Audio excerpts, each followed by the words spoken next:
Homeowners Guide to Landscaping. A landscape which is designed properly is a source of enjoyment for the entire family. It enhances a community and adds to the resale value of your property. Landscape design involves much more than placing trees, shrubs, and other plants on the property. It is an art which deals with conscious arrangement or organization of outdoor space for human satisfaction and enjoyment. Some of its major goals include organizing and developing the site for maximum use and pleasure, creating a visual relationship between the house and the site, reducing landscape maintenance to a practical level. Americans spend tremendous amounts of money landscaping their businesses, homes, streets, parks, schools, etc. Much of this money is wasted, however, because of little or no planning. People cannot understand how to landscape until they know why they landscape. There are several reasons why people landscape. Some think it improves the appearance of their place. Others like to grow plants. Still others just want their place to look pretty. Too often these landscapes dominate rather than serve. Masses of plants or other materials in the landscape may take up a large portion of the space and leave little room for people. So how does the designer arrange space so that people will find it useful, beautiful, meaningful, and functional? His methods include observing and analyzing the habits of the people who will be using the space, including their needs, desires, and how much space each of their activities requires, studying past landscaping methods, surveying available materials to solve design requirements, analyzing the environment of the site, including the view in and around the site. The ecology of the site should be carefully analyzed since it is important in determining the design. Not all landscaping improves the appearance of a building. The work of an insensitive designer can subdue a building, conceal important features, or contradict the architect's intent. Good landscape design can significantly improve the building's appearance by adding warmth, livability, and personality. It can also relate a building to its site and environment and give it the desired degree of dominance. Growth and change separate landscape designs from other arts. Most works of art, such as architecture, sculpture, and painting, look their best when new. Landscape designs, however, are at their worst when new and improve with age. A well-designed landscape will seldom look the same any 2 months of the year. The urge to begin planting immediately is almost overwhelming. Whether you are landscaping a newly built home or redesigning an existing landscape, the results will be much more satisfying if you plan first. If you follow the steps provided in this manual, you can produce a plan that will result in a satisfying landscape. The base plan. If a landscape is a picture, it must have a canvas. This canvas is the lawn. Upon the lawn, the artist paints with tree and bush and flower, as the painter does upon his canvas with brush and pigments. The opportunity for artistic composition and design is nowhere so great as in the landscape garden, because no other art has such a limitless field for the expression of its emotions. The making of a good and spacious lawn, then, is the very first practical consideration in a landscape. The lawn provided, the gardener conceives what is the dominant and central feature in the place, and then throws the entire premises into subordination to this feature. In home grounds, this central feature is the house. To scatter trees and bushes over the area defeats the fundamental purpose of the place. The purpose to make every part of the grounds lead up to the home and to accentuate its homelikeness. It is desirable to have a definite plan on paper for the location of the leading features of the place. These features are the residence, the outbuildings, the walks and drives, the service areas, the border planting, flower garden, and vegetable garden. It should not be expected that the map plan can be followed in every detail, but it will serve as a general guide. To begin, you will need to draw a base plan to scale. For most properties, a scale of 1/8 equals 1 is workable. For small properties or a particular area of a larger development, 1/4 equals 1 may be better. Graph paper with lines indicating a particular scale may also be helpful. You should include all the major features of your property on your drawing, such as existing walks, terraces, outbuildings, trees, shrubs, drives, property lines, easements, utilities, etc. After you have prepared the base plan, you can place tracing paper or tissue paper over the original plan to sketch possible ideas and solutions to your landscape needs and problems. Steps for drawing the base plan. Step 1. Indicate the compass directions in relation to the house by drawing an arrow N pointing north. You may also want to show the direction of the rising sun. In winter, the sun rises a little south of east and sets a little south of west. In summer, the sun rises somewhat north of east and sets somewhat north of west. Step 2. Measure each property line and record the measurement on a rough sketch. If a plot plan of the lot is available, you can use the dimensions shown on it. Step 3. To make sure the house is parallel to the property, or if the property lines are not parallel, cite a reference line along one side of the house to locate the reference points A and B. Step 4. Accurately locate one corner of the house by measuring the distance from the back edge of the curb or edge of the street and nearest property line. From this corner of the house, measure each side of the house. Step 5. Begin constructing a carefully drawn plot plan by selecting a scale to work with 1/8 equals 1 or 1/4 equals 1, or by using graph paper. Begin by drawing the curb line as a double line or street edge as a single line. Construct property lines in the same manner as they were measured. Indicate compass directions. Step 6. First of all, note the city easement line, which is legally city property. The city may remove any planting or construction within this area for street widening, sewer work, etc. The exact location of this line will vary according to city ordinance. Next, locate one corner of the house using the 2 dimensions measured from the street and side property lines. From this point, extend a line representing the front of the house, the same number of feet measured. Do the same for the remaining sides of the house util. You return to the original corner. Step 7. Locate other existing features on a rough sketch by using the same method used for locating the corner of the house. By measuring from known reference points, such as the street, property line, or house in 2 directions, the following permanent features can be located. A. Windows, doors, and chimneys, including the height off the ground. B.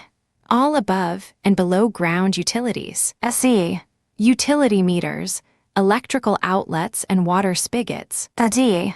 Natural or prominent features, such as retaining walls, ravines, and rock outcroppings. E.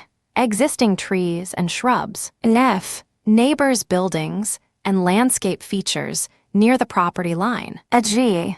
Roof overhang on house. All of these features should be measured and drawn on the rough sketch before drawing on the final plan. Step 8. Transfer the information plotted on the rough sketch to the final plot plan. The plot plan is now ready to be used as the base for a home landscape design. Planning for your needs. The next step in home landscaping is to plan for the needs of yourself and your family. List your needs. Consult each family member and consider their needs in your plans. These needs may include a driveway and turnaround space, off-street parking, play space for children, an outdoor living area, a vegetable garden, privacy from certain areas, windbreaks, etc. There are usually several ways of satisfying every need, and you must decide on the most appropriate one for you. The most satisfying landscapes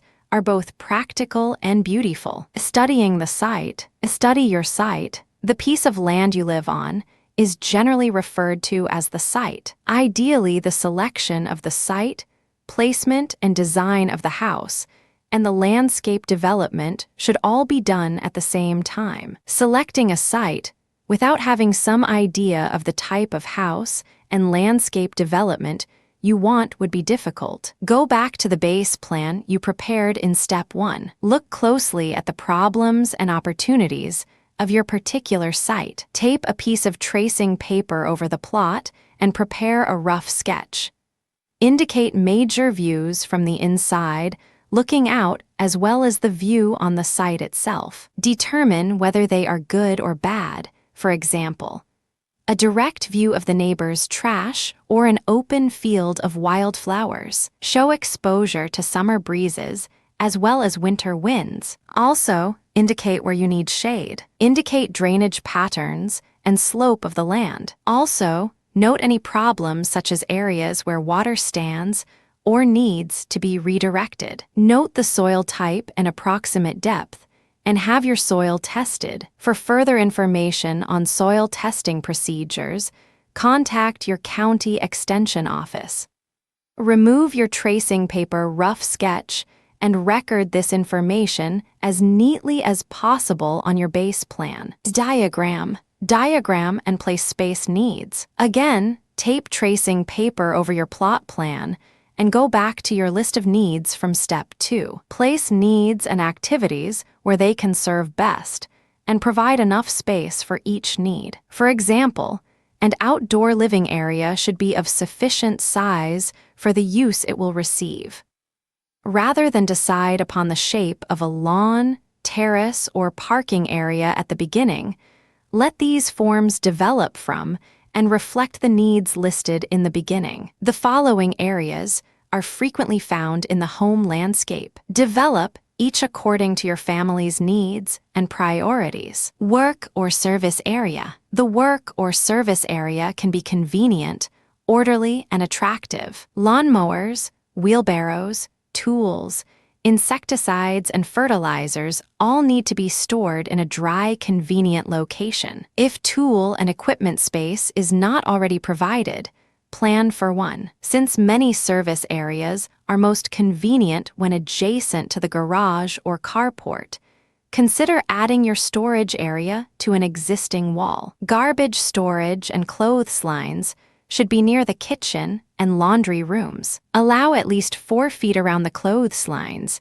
to keep clothes from rubbing against fences, plants, and walls. If only used occasionally, retractable or folding clothes lines may be the most practical. Service areas can also contain a compost pile or space for cutting flowers and vegetables. Consider screening the service area from view with either structures or plants to make it an attractive as well as functional part of the landscape. Recreation or active sports area. Features such as a swimming pool, shuffleboard, and tennis courts require considerable space and investment. A tennis court is normally 120 x 60 feet, and a badminton court is 22 x 44 feet.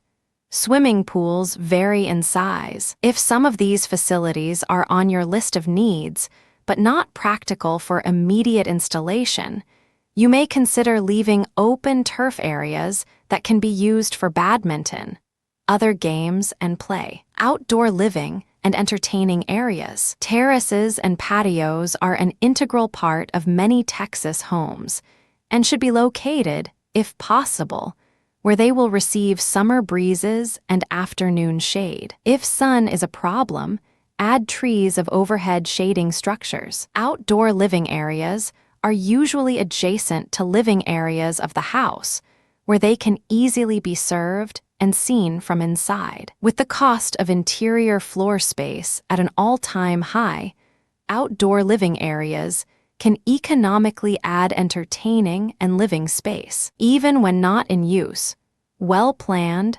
attractive decks and terraces adjacent to the house give a feeling of added space to interior rooms. Attractive, long-lasting outdoor furniture and accessories, such as water features, sculpture, and container plants, can be useful and enrich outdoor living areas. Some families have several outdoor living areas, small terraces adjacent to bedrooms. Bath areas and dining rooms are becoming more popular. A terrace may be placed away from the home to take advantage of a striking view, good breezes, or the shade of an unusually beautiful tree. Public and entrance areas, a large front yard, is often a questionable use of land and resources. The park-like expanses found in some of our older subdivisions are pleasant, but of little practical value. If your lot is small and building codes allow, consider developing the entrance area as a courtyard, providing more use area for the family. If street parking is a problem, use part of this area for off-street parking. Parking and enclosed front courts can be both attractive and functional. Provide shade where it will most benefit your home's energy conservation. Keep planting simple with shrub masses, ground covers, and flowering trees used to serve real purposes. Build walks and drives well, and have them as direct and convenient as possible. Walks should be a minimum of 3/1/2 feet, and preferably 4 feet wide. Provide a larger paved area at the entrance, if possible, since people tend to congregate there. A few container plants, small flowering trees, or specimen shrubs help to make the home's entrance a focal point. Other features which focalize the entrance include architectural accessories, such as attractive light fixtures, street numbers, and front doors. Children's play area. Locate the play area where someone inside the house can easily see it. A sand pile and swing sets are popular, as well as paved areas for riding toys, playhouses, and tree houses. Keep the designs simple and easy to maintain, and consider how the area might be used after the children are grown. Landscaping materials. Referring back to the diagram of space needs, begin finalizing the plan by refining the spaces into definite shapes. Now you are ready to choose materials. Try to choose materials that satisfy as many of your needs as possible. Sometimes non-living materials, such as fences, are a better choice than living materials such as a hedge. Both materials should provide privacy, but the hedge may require considerable time to grow where the fence provides immediate privacy. Also, if space is limited, a fence may be the best solution. Maintenance is also frequently a concern. Usually non-living materials, brick, wood, etc., require less maintenance than living materials, which may require watering,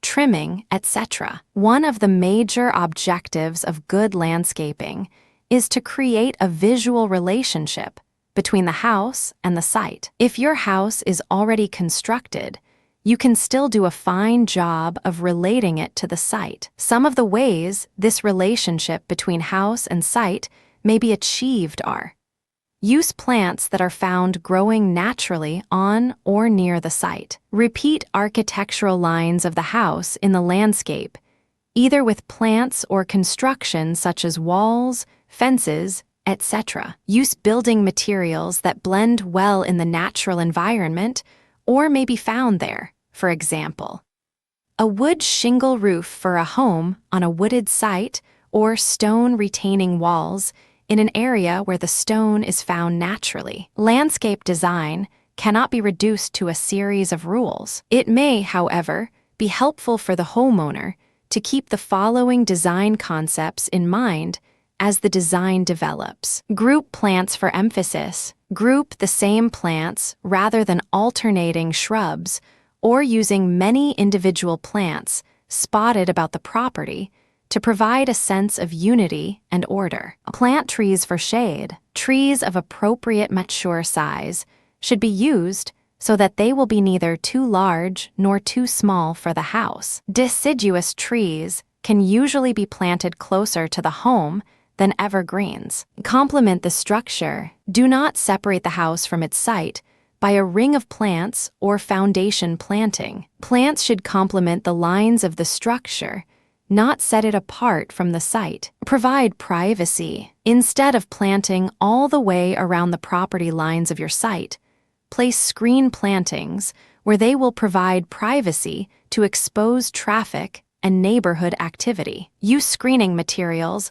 only where necessary. Soften walks and drives. Walks and drives, in most cases, serve only as aids in circulating people. When they are lined with hedges, border grass, or other materials, they may become too prominent. Use enough materials to soften large areas of paving, but allow the lawn grass to meet the pavements in most areas. Allow space for ultimate growth. Space shrubs in relation to buildings to allow for natural growth. Generally, no shrub should be placed closer than 3 feet from the building unless it is a ground cover or a plant which uses the wall for support. Do not be fooled by small plants in the nursery. Know the mature size of all plants you are using and space them accordingly. Plants should complement, not cover a house. Select plants that require less maintenance. Screen service areas. Service areas should require small amounts of the site. Clothes lines, garbage containers, tool storage, etc. should be placed in a convenient area and screened from the living and viewing areas of the landscape. Use native plants. They frequently withstand weather extremes and are usually more resistant to insects and diseases. Native plants can also be important relating a structure to its site. Placing your plants, living trees, shrubs, vines, ground covers, annuals, and perennials are usually the most important materials in landscaping. Their selection, placement, and maintenance are the main criteria the layman uses to evaluate landscape work. It is extremely important, therefore, to select plants that will serve the function as dependably as possible. For every landscape need, there are numerous plants to choose from. A plant grouping. Plants are basically used as specimens, in lines, in groups, or in masses. Each method creates a different effect. Most landscapes will use all 4 types of groupings. Specimen or accent. You can use plants as specimens to emphasize a character shrub or an unusually interesting tree. Use sparingly an accent plant can create interest and contrast. Flowering trees are commonly used for accents. Placing a specimen plant or small tree near the home's entrance can draw attention to that area. Lines of trees, shrubs, and other plants can help carry the home's architectural lines into the landscape. Straight or curved lines of tree plantings can shade parking or play areas or serve as a windbreak. Always select hardy, well-adapted plants to form a line, since the visual effect can be spoiled if any of the plants become damaged. Also be sure that the same soil, drainage, and sun conditions occur along the entire row, since any of these factors will significantly affect the plant. Grouping is a relatively natural way to use plants. Placing several trees, shrubs, etc. fairly close together will create a more massive effect. Since plants are often grouped naturally, this is a good method to relate your landscape to the natural environment. The mass is an extension of group planting. In mass plantings, the individual plants tend to lose identity. Mass plantings are useful for relating larger buildings to the site, since these plantings can be large enough to be in scale. Selecting, final planning, and purchasing. Landscape professionals can help you choose and locate new trees, shrubs, or ground cover. Share your drawings and tentative ideas with your local nursery or landscape contractor, as long as you have defined intended uses and spaces in which planting is actually possible. A competent nursery or landscape specialist will be able to help you make decisions. When planting trees, shrubs, hedges, or bushes, find out how large the mature specimen will grow. In all cases, determine spacing by the mature sizes. For those plants close to your house, plan for at least 1 foot, 30 centimeters of extra clearance between the full-grown shrub and the wall of the home. This will prevent heavy pruning or damage to home siding in the future. After considering the placement of your trees and consulting landscaping and nursery professionals, go back to your drawings or plans and add the new information on species, shape, and mature size spacing. This provides a final, pre-purchase review to make sure that all elements will work well together in the short and long term. Choosing and planting your plants. Plant selection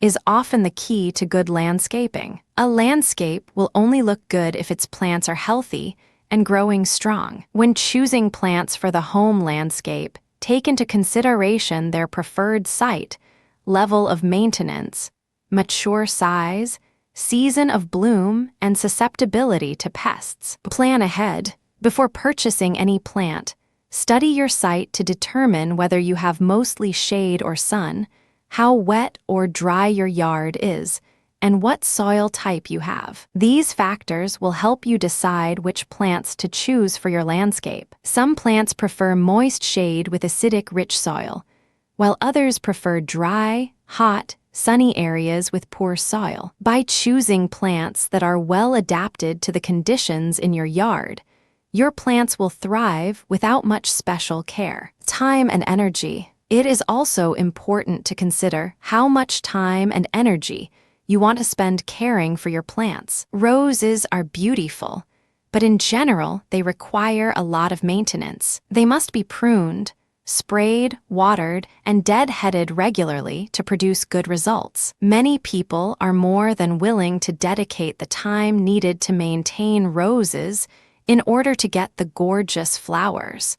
But others are not as enthusiastic about yard work. Look into how much care individual plants need before buying them. What to buy? Many plants are sold in garden centers and nurseries in 1 or 3 gallon pots. These plants are usually quite small, and it is easy to forget that they will probably get much larger once planted in the ground. By carefully considering how large a mature plant will be before planting it, you can save yourself a lot of work, time, and money. Many people plant too many shrubs in a bed because they want the bed to look complete right after planting. However, they will have to come back later and remove whole plants or prune severely each year when the plants mature. Also, consider that there are often many different varieties of the same plant, and each variety will have a different mature size. For example,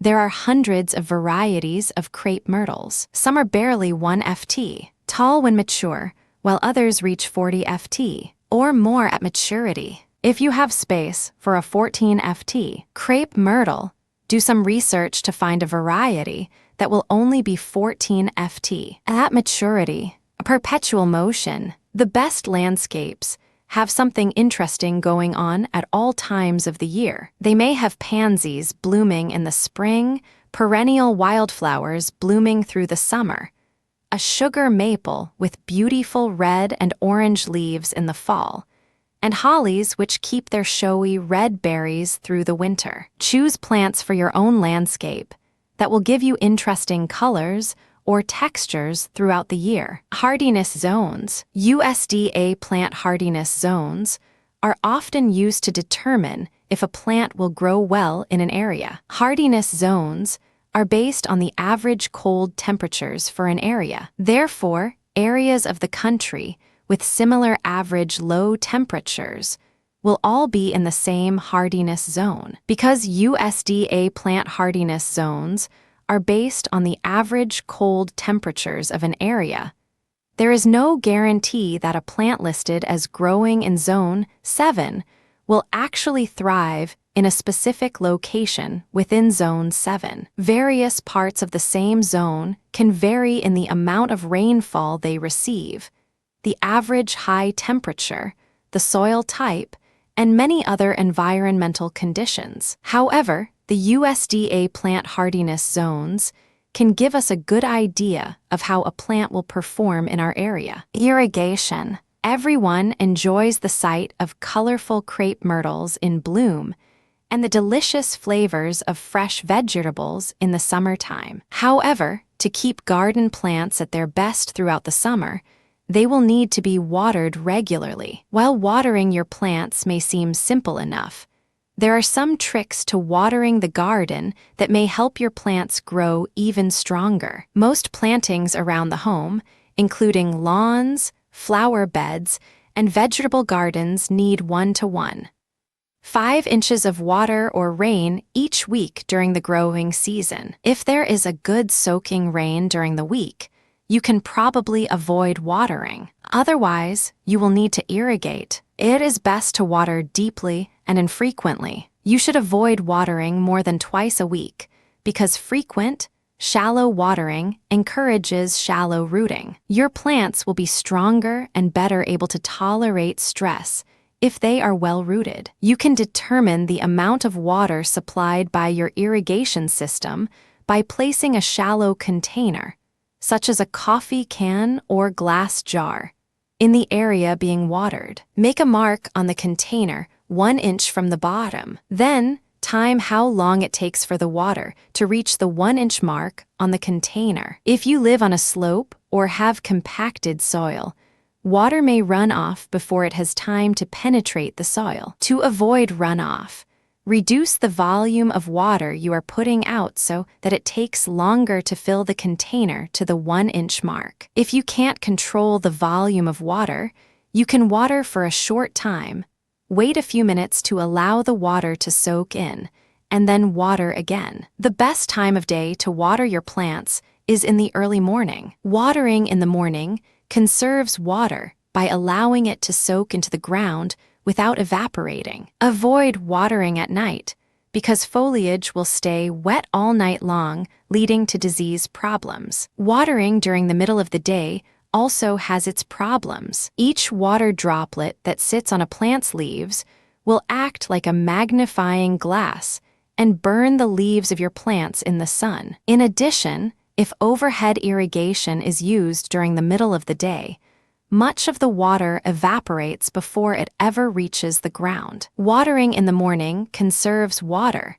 allows greater penetration of water, and reduces disease problems. A good, thick layer of mulch in gardens and around trees and shrubs can greatly reduce the amount of water required by plants. Mulch reduces evaporation from the soil and cools the soil. In addition, mulch can act as a barrier to weeds, which compete with your garden plants for water. Many different organic materials can be used as mulch, including tree bark, chipped wood, pine needles, grass clippings, or dried leaves. While water is essential for plant growth, it is possible to overwater. Plant roots need air as well as water, and are not able to get enough air when flooded. We often see landscape plants die during the summer months due to overwatering rather than underwatering. Use the container method to determine how much water you are applying,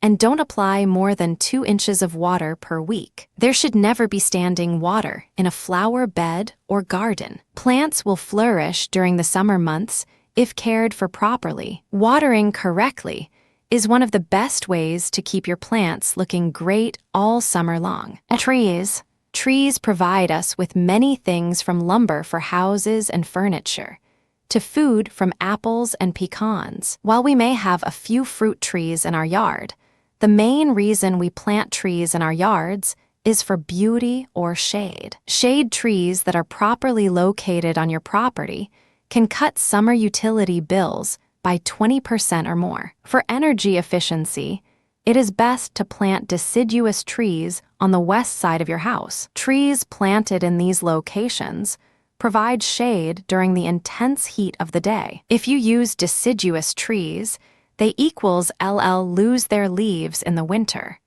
allowing the sunlight in to help warm things up during the coldest times of the year. It will also help if you shade your air conditioner. This can increase the cooling efficiency by as much as 10%. Think about heat in the summer. Even large-scale parking lots are opting for tree planting, and everyone fights to get the spot in the shade. Research has proven that there is a significant temperature change on paved surfaces from planting a tree. There are numerous species of trees that make great shade trees from many of the oaks, including willow oak, Shumard oak, cherrybark oak, and pin oak, to tulip poplars, bald cypress, and even sweetgum. There is a new sweetgum on the market that Docen T produce sweet gum balls, called Rotundifolia equals. Not only are these large trees giving us shade, but they are also helping to clean the air. Leaves on trees absorb carbon dioxide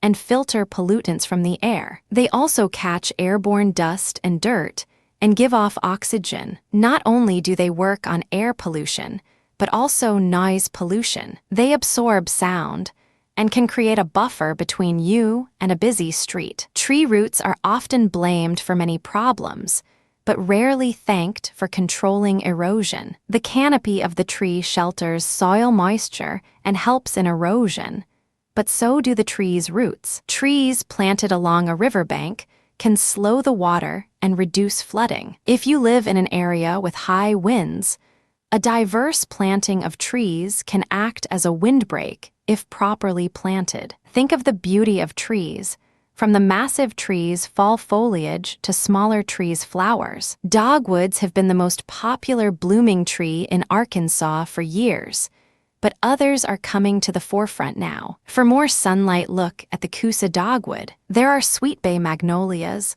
golden rain tree, Chinese fringe tree, and redbud. Japanese maples are popular understory trees, and flowering cherries and crabapples are a nice addition to springtime color. Select a tree for your landscape based on what you need. Do you need and have room for a large shade tree? Do you want a small understory tree for color? Before you plant a tree, look up. Make sure power lines are not going to interfere with growth. Try to locate trees no closer than 15 feet from the foundation of your house. Check the drainage. Trees come in 3 ways: balled in burlap, bare root, or containerized. They also come in many sizes. Choose one that you can easily manage. For larger and more instant shade, there are now professionals with giant tree spades that can move large trees. Container-grown plants can be planted anytime you want to. Balled in burlap trees should be planted before the heat of summer sets in or again in the fall. Bare root trees need to be planted when they are totally dormant, since there is nothing inside the plastic sleeve to sustain plant growth. When you plant your tree, be sure to plant it at the level it is currently growing or slightly more shallow. Work up the planting hole wider than necessary to encourage the roots to spread out. Avoid amending the soil in just the planting hole, or you encourage the roots to stay in the planting hole. Avoid fertilization at planting, but do water well. Mulch around the tree to keep grass and weeds away, which can compete with the young root system. And continue to water once a week all season to help the tree get established. Tree planting. Fall is for planting. It's often heard, but more often overlooked. Planting hardy trees and shrubs in the fall of the year can allow the plants to form a good root system before they have to contend with the heat and humidity of our summers. If you had to pick the best time to plant a tree, fall and early winter is it? November is ideal. As the leaves begin to fall and the trees go dormant, plant away. Plants usually come in one of 3 forms: container grown, balled in burlap, or bare root. Today, more and more plants are being grown in containers. And container plants can be planted 12 months out of the year provided they are given some care. Yes, even in the midst of a horrid July, you can plant trees and shrubs, but plan to stand next to them with the garden hose. Balled in burlap and bare root plants should be planted while they are dormant, regardless of what form they come in. Planting in the dormant season, which is beginning, puts less stress on the newly planted plants. There is usually ample natural moisture, which allows the new plants to begin forming roots without much care from us. Do pay attention to the weather, and if we go without natural rainfall for several weeks, you will need to water, even when it is cold. Choose your plants wisely. When planting trees, look up. Don't plant under or near power lines. Give the tree ample room to form its natural shape and canopy. Today, many power lines and cables are being put underground. Know where these lines run before you begin digging. Consider the width of a mature tree as well. Normally, we don't want to plant a shade tree any closer than 15 feet from the foundation of the building. Choose plants that take the conditions you have. If you have a moist, boggy soil,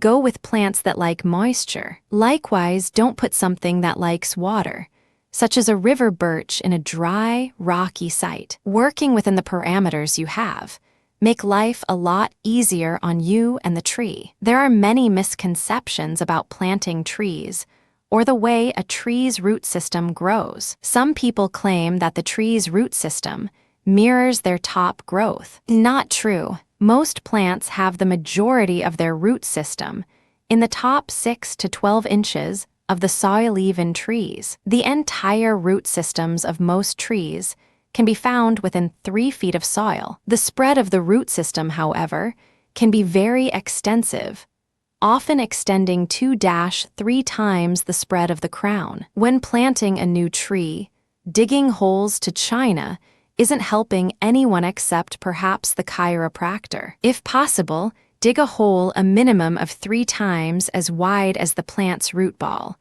but only as deep as the root ball is. Don't replace the existing soil. Many gardeners throw away the rocky, poor soil and backfill with potting soil or other rich amendment. That is not going to help the plant at all. Instead, it will containerize the plant in the ground, or create a swimming pool. Either situation is not good for your tree. You can amend the fill by mixing organic matter with the existing soil. By amending a wide area and digging a wide berth, the root system will be encouraged to spread into the surrounding soil. If all you do is amend a hole large enough to plant in, you containerize the plant in the ground. Where would you rather grow?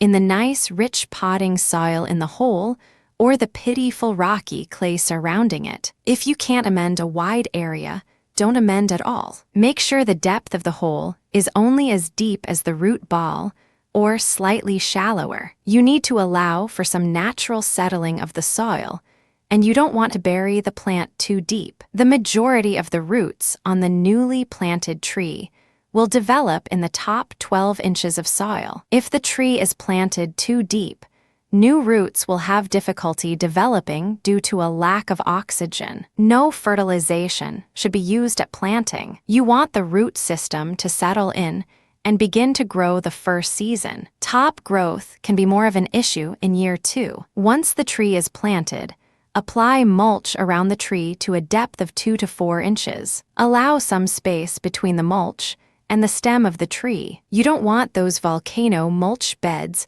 often seen around town. I often refer to them as the bed and breakfasts for rodents. Mice or voles can live in the nice, moist, warm mulch bed and reach over and chew on the trunk of the tree all winter long. Leaving that air pocket keeps moisture away from the trunk of the tree. Mulch is important because it moderates soil moisture and temperature. It looks more attractive and keeps weeds away, and it keeps plant competition away. Lawns do compete with the roots of trees for water and nutrients, and if the lawn was there first, it can out-compete those new tree roots. Mulching in a wide berth, also can prevent lawnmower and weed-eater disease, the damage often done to the base of trees. Once planted, water is the most important factor for success. Too much or too little can both lead to death. Make sure the site is well drained and watered deeply to encourage root formation. If the tree is structurally sound, staking should not be necessary. Studies have shown that trees will get established faster and have a more stable trunk if they are not staked. However, if you have a tall or large tree with a fairly small root system, or live in an area with high winds, or have trees that have suffered storm damage,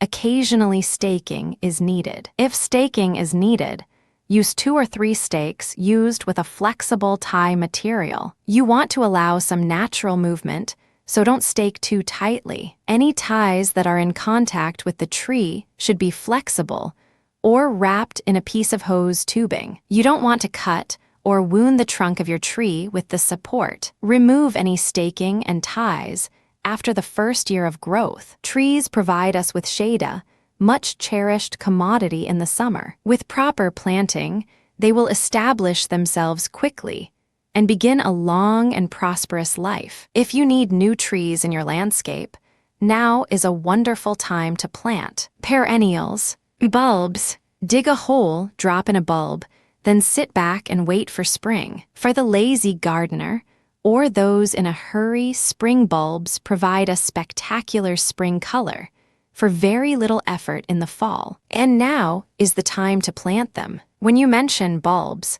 most people immediately think of daffodils and tulips. And while they are wonderful bulbs, there are many other bulbs to choose from. Some different small flowers include snowdrops, crocus, grape hyacinths, winter aconite, and anemones. Larger flowers include Dutch iris, flowering onions called alliums, fritillaria, and the crown imperial fritillaria. Of course, don't exclude daffodils, hyacinths, and tulips. What are bulbs? Bulbs are self-sufficient storage organs and are versatile in the landscape. There are bulbs for partial shade, as well as full sun. All bulbous plants have similar life cycles. They go through periods of growth and flowering, followed by a dormancy period. Some are spring growers, while others grow in the summer or fall. Bulbs are usually sold in their dormant, dry state. When planted, they begin to initiate rooms,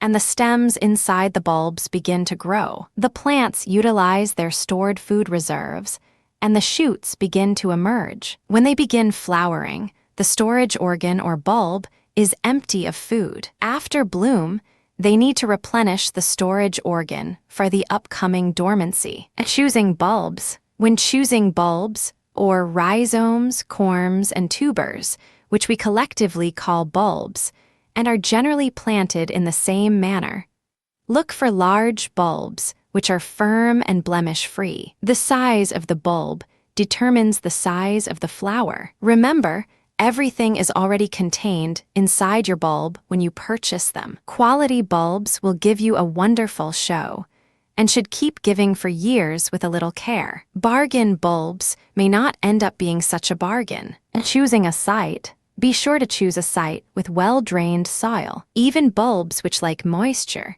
won't survive for long in water-logged soil. Bulbs thrive in an environment rich in organic matter and a porous soil. Incorporate organic matter before planting and till it in well. Generally, bulbs need to be planted 2 to 2.5 times the size of the bulb, deep in the ground. Bulbs can be planted individually using a bulb planter. They also sell an auger drill bit that will fit on the end of your drill to make the planting holes. But if you are planting a large quantity of bulbs, it is easier and quicker to dig up a large area to the required depth.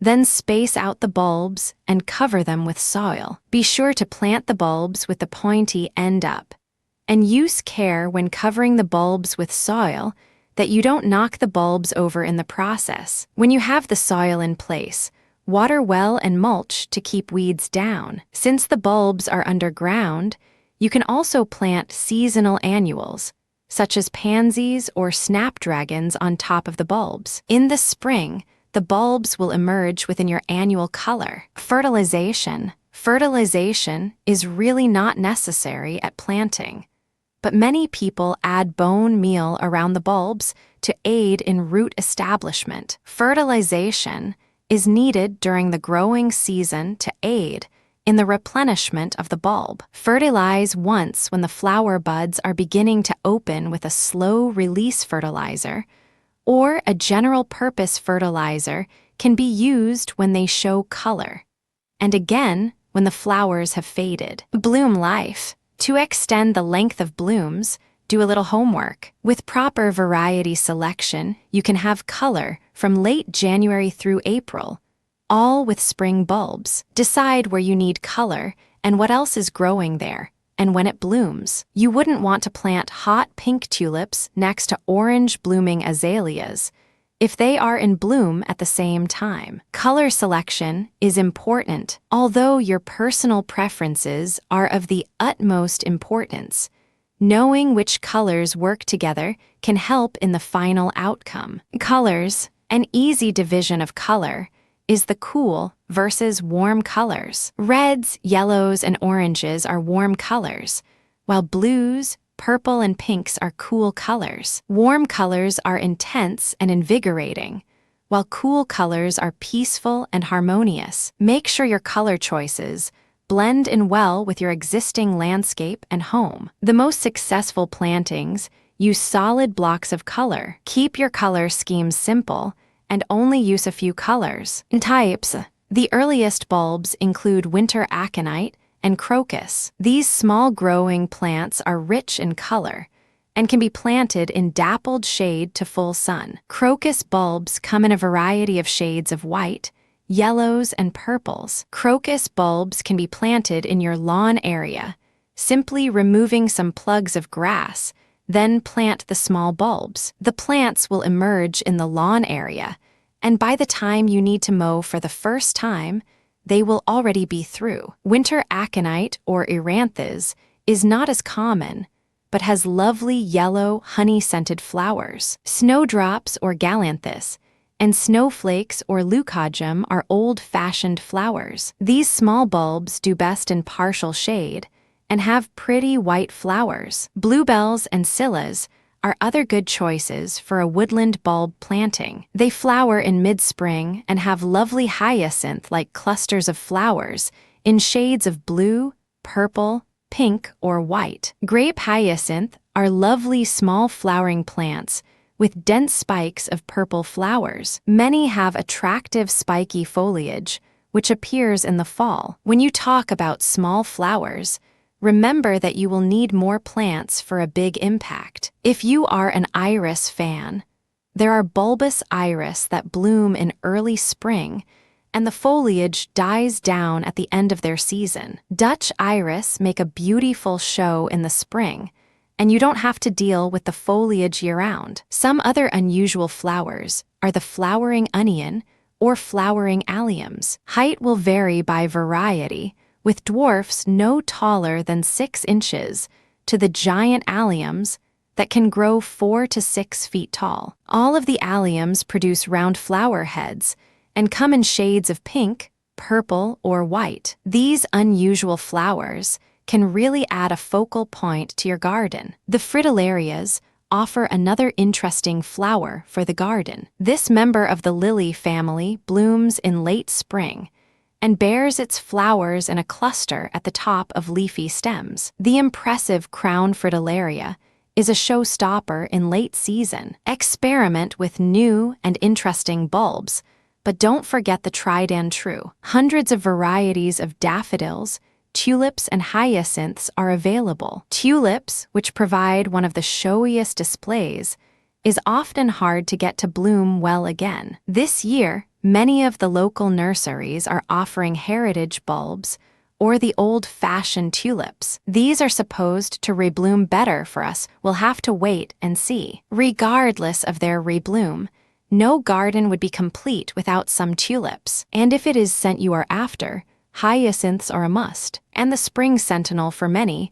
is still the daffodil. Besides the traditional yellow, there are pinks, doubles, whites, and oranges available. Bulbs are excellent for spring color, whether used as a mass planting or in a mixture with other perennial or spring blooming shrubs, or in containers. The choices of colors, heights, and bloom periods offers so many opportunities. Visit your local nursery and look at the options, then plant. Bulb planting season is from now through December. Ferns. When we think of ferns, we think of moist wooded settings. And while there are many ferns for the shades from moist areas to drier hillsides, there are even ferns that will grow in full sun. There are ferns that can grow on rocks, in sand, or totally submerged in water. All types can be found commercially, but you may have to search for them. In the past 10 years,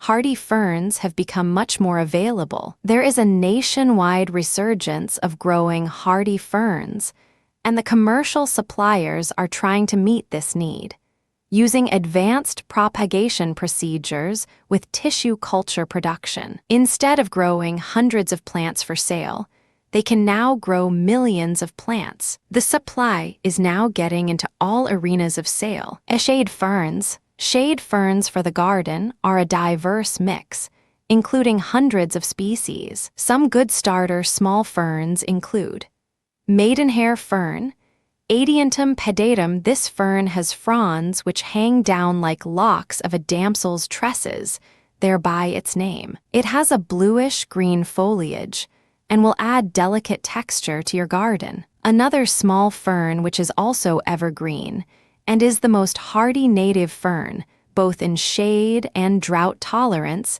is the Christmas fern, Polystichum acrostichoides. This fern has a more upright growth. It is named Christmas fern because its green foliage was gathered and brought indoors during the holidays and made into wreaths and garlands during the Civil War era. Up through the early 1920s, sensitive fern, Onoclea sensibilis, is another interesting, low-growing fern. This fern changes its form when disturbed by early frosts or by hot weather in spring. This leads to various leaf forms. In the fall, this fern is one of the first to lose its leaves. It also prefers a moist environment. Shield ferns, moving up the scale, 3 to 6 feet in height, are the shield ferns. The Lipteris spp. Shield ferns will generally tolerate more drought and have a more lacy appearance to the leaf. Shield ferns are what define our definition of a fern leaf or frond. There are more than 100 varieties of shield ferns in the commercial trade, ranging in height from 2 feet to 4 feet. The leaf color is generally a lighter green to hunter green, and tend to grow in a vase shape of fronds. Log ferns, Dryopteris spp, tend to be larger up to 6 feet in height and a darker green in color. They have a fuller, coarser leaf, with less cutting in the fronds. There are several hundred varieties in the commercial trade, and 6 native species. Cinnamon and royal ferns. Cinnamon and royal ferns, Osmunda spp, are common throughout Arkansas, and were one of the first ferns that homeowners began finding in garden centers. Royal ferns can grow up to 6 feet in height and generate many fronds. In time, they form dense colonies of plants, giving a bush-like appearance in the landscape. They will die back completely to the ground in the winter. The cinnamon fern's new fronds emerge covered in a reddish hair and are called fiddleheads. This is not the edible fiddlehead of commerce. Don't eat the Arkansas natives. As the fronds age, the red hairs drop off, but a few are retained where the little leaflets join the main stem of the leaf. The spore-bearing leaves come up first and are quite red in color. The sterile, persistent green leaves follow and are also covered with reddish hairs initially. The spore-bearing fronds only last a few weeks and will wither away, leaving behind the large, green, bushy leaves. Sun-loving ferns. If you are a fern lover, but don't have shade, don't despair. There are sun-loving ferns. It is even possible to grow some of the shade lovers in the sun, but soil preparation and water are crucial to survival. An easy family of ferns to grow is the lady ferns, Atherium spp. There are 2 native species and several hundred cultivars in the trade. They differ by the amount of cutting in the leaves,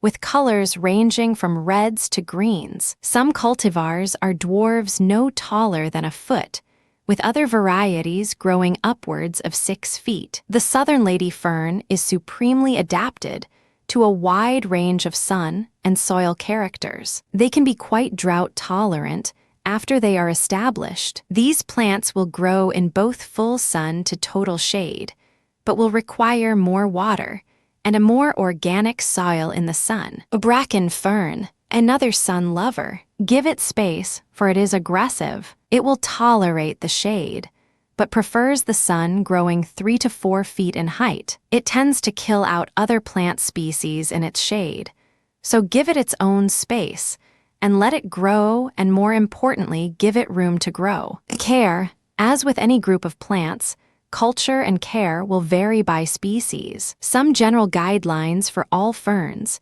prepare the soil carefully, loosen the soil, and add in well-aged compost or leaf mold. Avoid tight, heavy soils. Have your soil tested if the pH is below 5.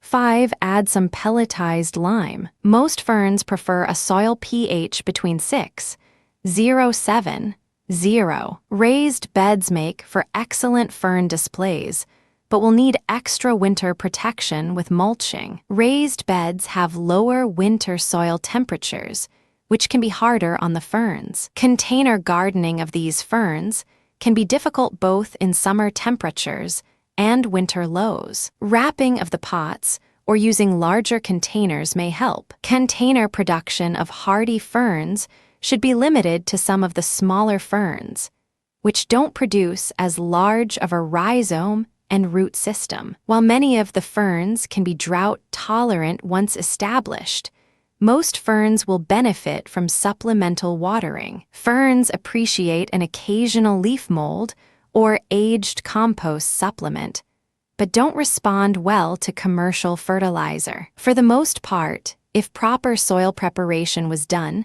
they should do fine on their own. Ferns prefer to be left alone. To multiply, they like benign neglect and don't like to be divided on a regular basis, so allow room for them to mature and spread. Division is a method of propagation, but will set back their growth for a year or more. Ornamental grass. When we think of grass, we typically think of the type we mow. That covers the majority or our yard, or the type that we weed from our flower and vegetable beds. But a whole family of ornamental grasses exists that have a place in the landscape. There are low-growing spreading forms to large clumps with graceful blades. They are at home in any landscape and are an easy and carefree addition. Most grasses are at their peak in the fall, with an array of colorful seed heads. Grasses offer a diversity of color, form, and texture to the landscape year-round, but really add interest for fall and winter. Grasses can even add sound to the garden in rustling foliage and dried seed heads. Most grasses perform best in full sun, although there are some shade lovers in the bunch. Given the variety of mature sizes, it is best to investigate the plant before selecting one. Learn the eventual height and spread to ensure you get exactly the type of grass you are looking for. When we talk about ornamental grasses, we aren't limiting ourselves to strictly members of the grass or Gramineae family. We're also including grass-like plants, including sedges, rushes, and even some members of the lily family. Choices. Growing grasses as ornamentals isn't new, but the variety of choices is. Many of us are familiar with and have been growing the giant pampas grass for years, and using grasses for fresh and dried flower arrangements have been popular since Victorian times. These days, there is a desire to have low-maintenance landscapes, and naturalistic landscapes are becoming quite popular. We also are trying to branch out of spring-only landscapes and have interest for every season, so the search is on for additions to the fall and winter landscape. Enter grasses. Divisions. Grasses can be divided into two major divisions, those that clump and those that run. Unless you are looking for erosion control or need the ground covered quickly, you may want to avoid the runners. Running grasses spread by means of underground stems known as rhizomes, or above ground horizontal stems known as stolons. They can be invasive and hard to keep contained. Clump formers are less competitive, but again, depending on variety, they can take up room in the garden over time. They blend in better in the typical landscape. Size. Next, consider size. There are upright, vertical forms, arching plumes, or low mounding forms. There are giant forms reaching 12 feet or more, which can be used as accent plants or screens, or wispy, delicate forms for ground covers. And not all grasses are green, and remember, there are various shades of the color green itself. Some grasses are blue, variegated white, or yellow, and some have outstanding red, purple, or even black foliage. And consider their dormant season color in shades of tan, as well as the color of the seed heads. One type, the leatherleaf sedge, is light brown year-round. Maintenance. Ornamental grasses are relatively low maintenance. There are few pest problems, and most are fairly drought-tolerant. Although a few flourish in wet environments, they usually benefit from a shearing at appropriate times of the year. For most grasses, this is before growth begins in the spring. Perennial and annual grasses. While most of us are adding grasses to the landscape that are perennials, there are also some annual members of the family to look to for color and interest. These include the small cloud grass, Agrostes nebulosa, big quaking grass, Brisa maxima, Job's tears, Qua lacrima jobi, rabbit's tail grass, Lagurus ovatus, and my favorite, the purple fountain grass, Penninistum sediceum capreum. If you are looking for small grasses in the landscape, consider bulbous oat grass, a white and green variegated plant growing 12 to 18 inches in hay. Side oats grama is a 2-foot-tall plant with an arching growth habit that is very drought-tolerant. And if moist soil is a problem, consider one of the ornamental sedges. No, not nutsedge. Leatherleaf sedge has coppery brown foliage year-round and is a great border plant. Japanese sedge has some interesting plant variegation and makes an attractive arching mound. Another neat plant is the dwarf blue fescue, Festuca ovina glauca. It forms dense tufts of bluish-green plants. That makes an interesting ground cover or low border to the garden. Bearskin fescue looks like a little green porcupine in the garden, with golden spikes forming in the center. Annuals, pansies. As the leaves begin falling and our flowers start to fade away, many gardeners put their gardens to bed for the winter months. The idea of months without flowers seems a waste, especially when we can have an outstanding display of color from pansies all winter long. So instead of ending your gardening for the year, begin your winter gardening with a planting of pansies. Pansies come in a variety of sizes, colors, and types. They come in blues, reds, yellows, white, orange, pink, and purple. There is even a black variety. There are solid colors without faces, to bi-colors with contrasting faces, to blended colors,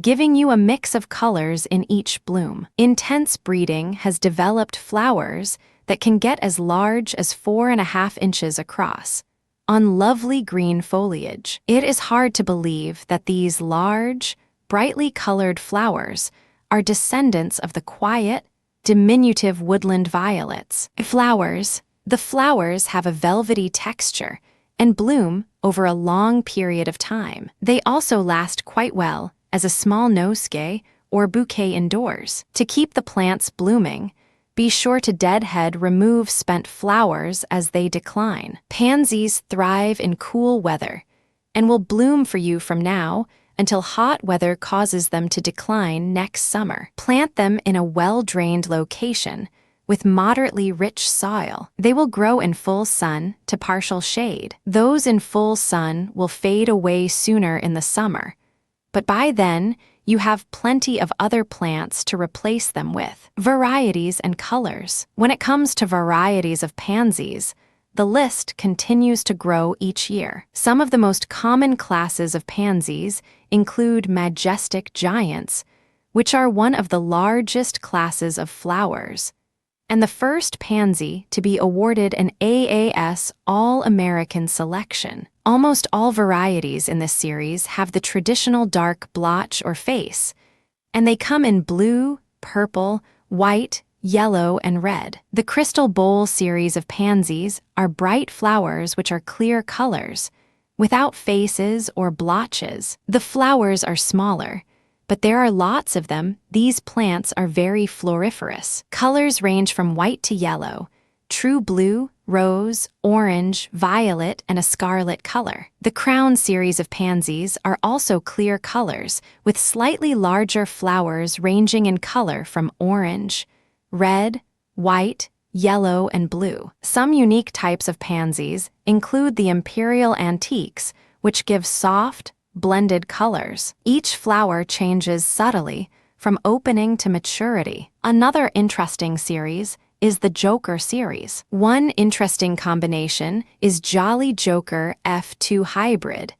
It combines an intense orange lower petals with a deep purple, almost brown upper petals. The Joker Light Blue has an outstanding flower with a light purple outer color, with a white band leading to a dark purple blotch. The list could go on, with new intense shades and mixtures each year. Go visit your local nursery and see what is available that you like. Pansies can be planted in a mix of colors, or for a really dazzling display in a single color. Plant the individual plants 4 to 6 inches apart. Mass them together wherever possible. They make a great companion, planting for spring flowering bulbs. Simply dig up the bed, plant the bulbs first, cover them with soil, then plant the pansies on top. The spring bulbs will come up right through the pansy plantings for even more color in the spring. Container plantings. Pansies also make ideal container plantings. If you live in an apartment or condominium, don't think that you are excluded from planting pansies. Plant a container full for your deck, patio, or front porch. Regular watering will need to be included in their care, even when it is cold. It is especially important prior to a heavy freeze. They don't need to be saturated, but they do need to be moist. Fertilizer requirements. Fertilize pansies regularly all season long. Fertilize at planting and during any warm spell throughout the winter. They respond well to blood meal, but several gardeners have also attracted wild animals to their pansy plantings by using it. If you want to use blood meal, incorporate it into the soil lightly. Be careful not to be too heavy-handed, since it is a high nitrogen fertilizer. Any commercial fertilizer will work well also. Bulbs. There are many who want to have a beautiful garden with little effort. While the old adage, if it sounds too good to be true, it probably is, usually applies. In the case of bulbs, we get a break. You can simply dig a hole, plant a bulb, and sit back and wait for the flowers to come. It is the story of the ugly duckling turning into a swan. In a matter of months, these small, nondescript brown things turn into glorious displays of flowers with minimal effort. And in many cases, they will continue to flower year after year. By definition, a true bulb is a modified leaf bud, consisting of a basal plate, short, thick stem, and fleshy scales. It contains all plant parts and serves as a storage organ. But for now, let's just lump all underground storage organs as bulbs. This will include the corms, rhizomes, tubers, and pips. If you plant it in a dried, bulbous state and wait for the leaves and flowers to appear, we can give it the name bulb.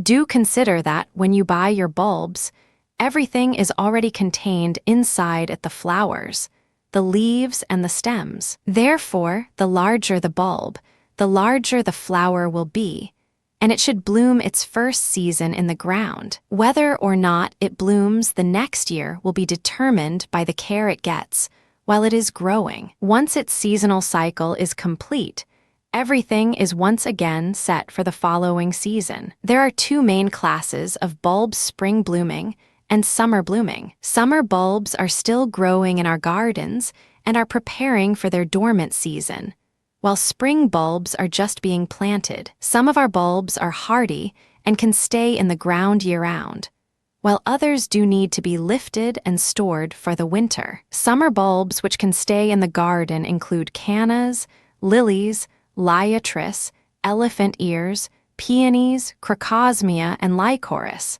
the surprise lilies, and naked ladies. Summer bulbs with marginal hardiness include gladiolus, dahlias, calla lilies, and tuberose. Non-hardy bulbs which should be lifted and stored for the winter, if you plan to keep them, include caladiums, achymines, and many of the amaryllis. To store the bulbs, lift before or immediately after a killing frost. Let them air dry for a few days. Cut the old foliage off, shake off excess soil, and place in a cool, dry place in a cardboard box, onion sack, etc. Not plastic. Replant in the spring after all chances of frost have passed. For hardy spring bulbs, planting season is upon us. While the more common bulbs include daffodils, tulips, crocus, and hyacinths, there are more options. Within the individual bulb groups, there are options, sometimes too many to choose from. With careful selection, you can start with snowdrops and crocus in January and end with flowering onions in June. When planting bulbs, grouping them together in clusters will have a stronger impact than a single row of bulbs. Grouping them by season of bloom and color will also help. A mass planting will make a huge impact in the spring,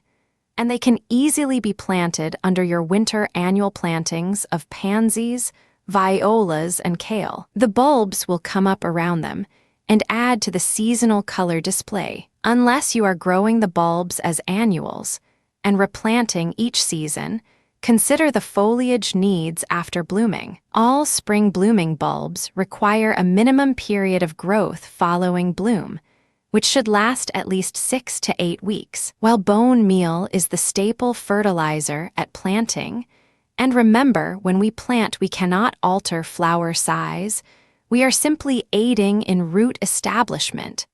Bulbs do like a more complete fertilizer during the growing season. They aren't picky, and it isn't hard to do. Simply scatter some complete nutrition, 13-13-13, or whatever you have on hand will work fine, around the bulbs when the foliage is well established, but before they begin to bloom. You can also use a light application as soon as they finish flowering. Allow the foliage to grow healthy for at least 6 weeks following bloom. While some gardeners do allow the foliage to begin yellowing before removal, that can often take months in a good growing year. That isn't necessary, but it also won't hurt. Do avoid braiding or twisting the foliage. That can hinder food manufacture and means you need a hobby. When planting your bulbs, you can dig individual holes for each bulb, but that can be a lot of work in our rocky soils. It is often easier to dig up an area,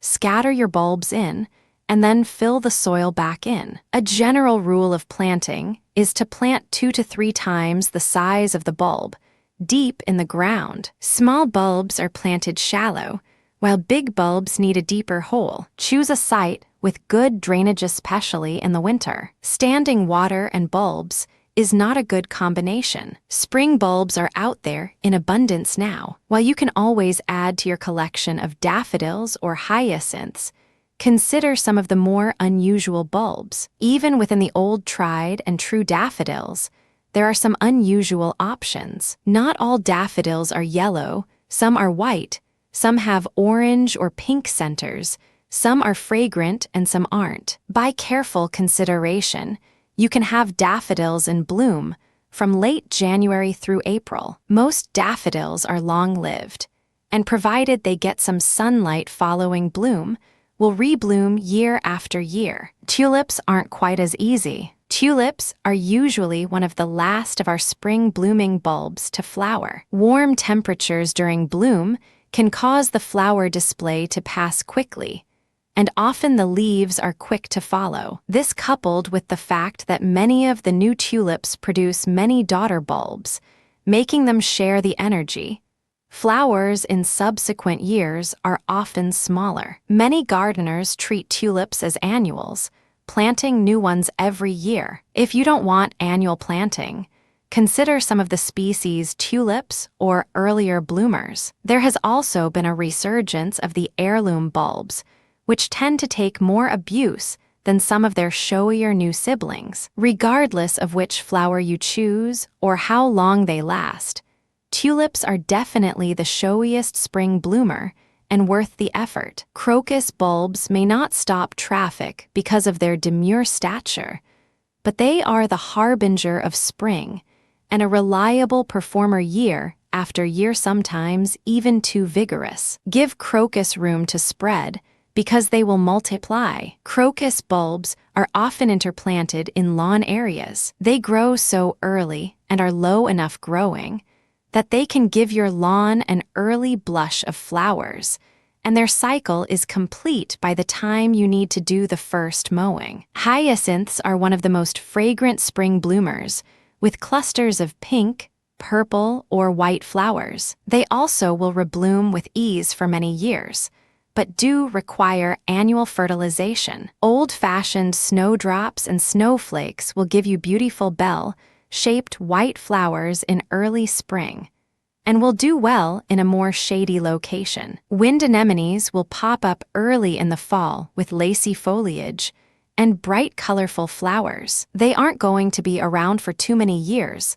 but are an interesting addition. Others to consider are the showy and large crown fritillaria with its crown of orange flowers, or the showy giant alliums, large lollipop-like flowers with a delicate onion fragrance. Experiment with bulbs, and you may find some new favorites. Fall planting is easy. The hard part is the wait vines. If you need some fast solutions for some simple problems, look to vines. Whether you need a living screen, or you want to cover a trellis or arbor, or you need some temporary shade, or you simply want to add some color to a stark wall, annual vines have much to offer. They are among the most rewarding plants in the garden, giving you a wonderful display in one season and taking up little room in the garden. And unlike their perennial or evergreen counterparts, they won't need pruning, and they won't become invasive. Vines add a vertical dimension to make small spaces seem larger, and they provide privacy and cooling shade. Most annual vines won't cling to a brick or wooden wall like their more permanent counterparts, but you can use such climbing aids such as wire fences or trellises to support them. Many of our annual vines are actually old-fashioned plants. Most old home sites used vines which clambered up the side of the house, or clothed a trellis in foliage and flowers, or turned a sunny porch into a cool, leafy retreat. Why not choose these carefree plants to soften your landscape? They are easy to grow, use a minimum amount of ground space, and are pest-free all season long. Annual vines are easy to grow in flower beds, hanging baskets, window boxes, or trellised planters. They transform unattractive areas and provide a quick and inexpensive solution to many landscape problems. By using annual vines, you can vary the plants you are using and your color scheme every year. While some annual vines will reseed themselves every year, for others you may want to save your own seeds or buy new plants. Most of them are heat lovers and will not kick in and grow until the soil and air temperature warms up. Even though they may be slow to get started, they thrive all summer long, right up until frost. And since they are annuals, they only last one season. There are numerous annual vines to consider. Many nurseries now offer not only the seed, but small plants as well. Check your local garden center or nursery to see what is available. Cypress vine and cardinal vine are closely related members of the morning glory family. They both have outstanding crimson flowers,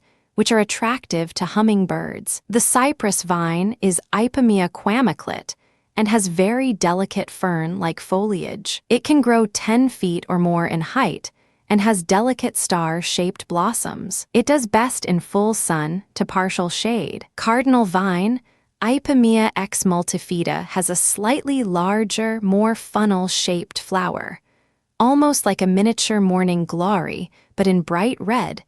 It has a wider leaf blade than the cypress vine. It will also grow at least 10 feet tall. It does best in full sun. Don't overlook the common morning glory, Ipomoea purpurea. While it may be a weed in some fields, there are numerous varieties and colors to choose from, and they have extremely showy flowers. Colors include the true blues, pinks, whites, lavenders, and magenta, as well as two-tone flowers. They have large heart-shaped foliage, and the flower size can vary from as small as 2 inches up to 5 inches. Full sun to partial shade is best with this vigorous vine. Some varieties may recede freely, so learn to recognize it. It is considered one of the most reliable bloomers, unless the soil is too rich. Another member of the morning glory family that has become a popular vine is the moonflower,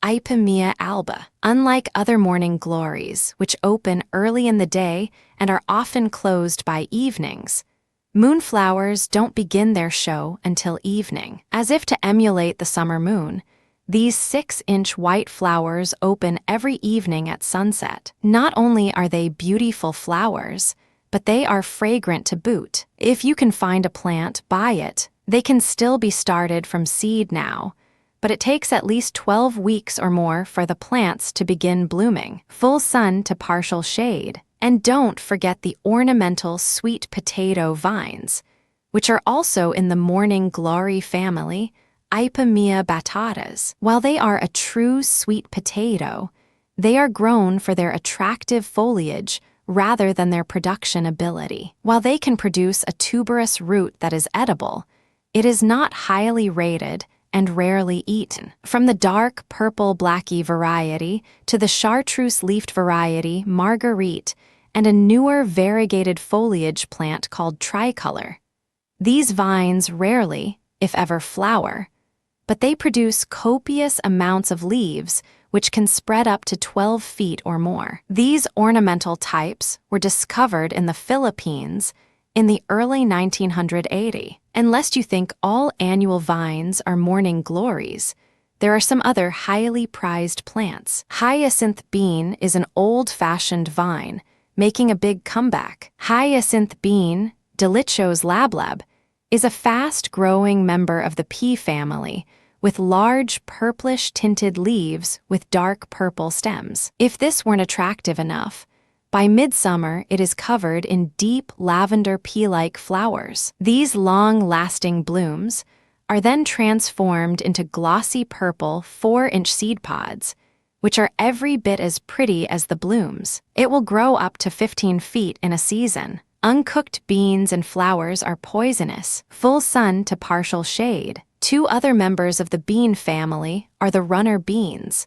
scarlet runner and Jack and the beanstalk. The scarlet runner bean, Phasalis coccineus, produces large vines with attractive scarlet flowers that also attract hummingbirds. You can eat the flowers, pods, and seeds of this versatile bean. Jack and the beanstalk, Phasalis multiflorus, is another edible runner bean. This prolific vine can grow 20 feet or more and has beautiful white flowers followed by edible beans. If you want to have a utilitarian vine, You can also grow gourds. From loofahs to the bottle gourds, many of these make large vines with showy yellow or white flowers, followed by the hanging gourds themselves. Another old-fashioned annual vine is the black-eyed Susan vine or clock vine, Thunbergia alata. Flowers may be orange, yellow, or white, with or without a black center or eye. The common name clock vine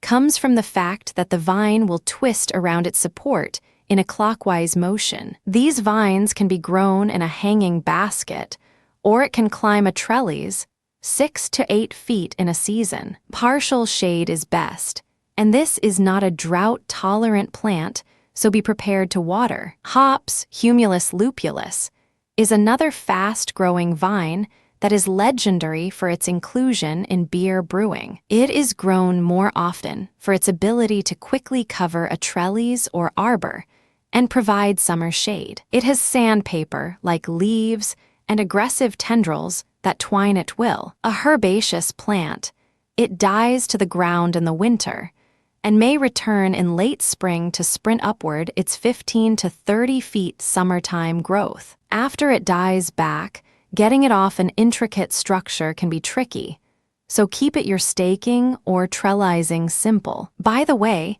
it is the flowers that are used in beer. Actually, it is the bracts, and while both male and female hops make flowers, only the ripened cones of the females are used to brew. There are other annuals vines on the market. SR rena, commonly called creeping gloxinia, is a member of the snapdragon family. This vine is native to Mexico, where it reaches great heights. It should grow at least 10 feet tall and blooms best in the sun. Flower color varies from shades of pink to purple. Cobia scandens, or the cup and saucer vine, produces interesting flowers that start out as green papery buds and open to reveal the green saucer and bell-shaped flowers. They start off white, changing to deep purple before falling off. This sun lover can grow 20 feet or more. There are a few newer plant introductions that are actually tropical plants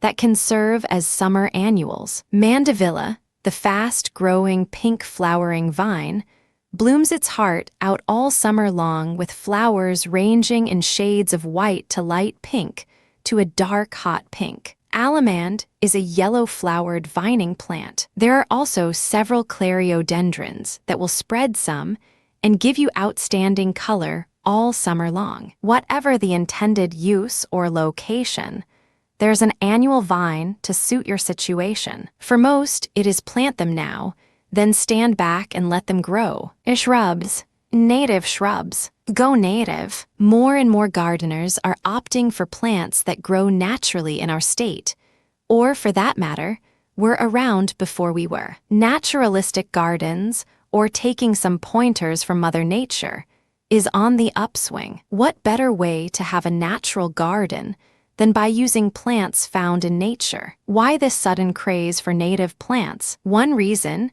is that if they've survived so well on their own, think about how well they'll do in your own garden given a little TLC. They have to be durable if they have survived the vagaries of our climate without weekly watering and frost protection. Often, natives have adapted defense mechanisms to pests common in their areas, or they have a high tolerance for pest damage. Therefore, natives tend to be more maintenance-free than some of our exotics. But what are natives, and how do you find them? Common natives. Some of the plants you have grown for years are native plants, and you just didn't know it. Things like Carolina allspice, Calycanthus floridus, is native from Virginia to Florida.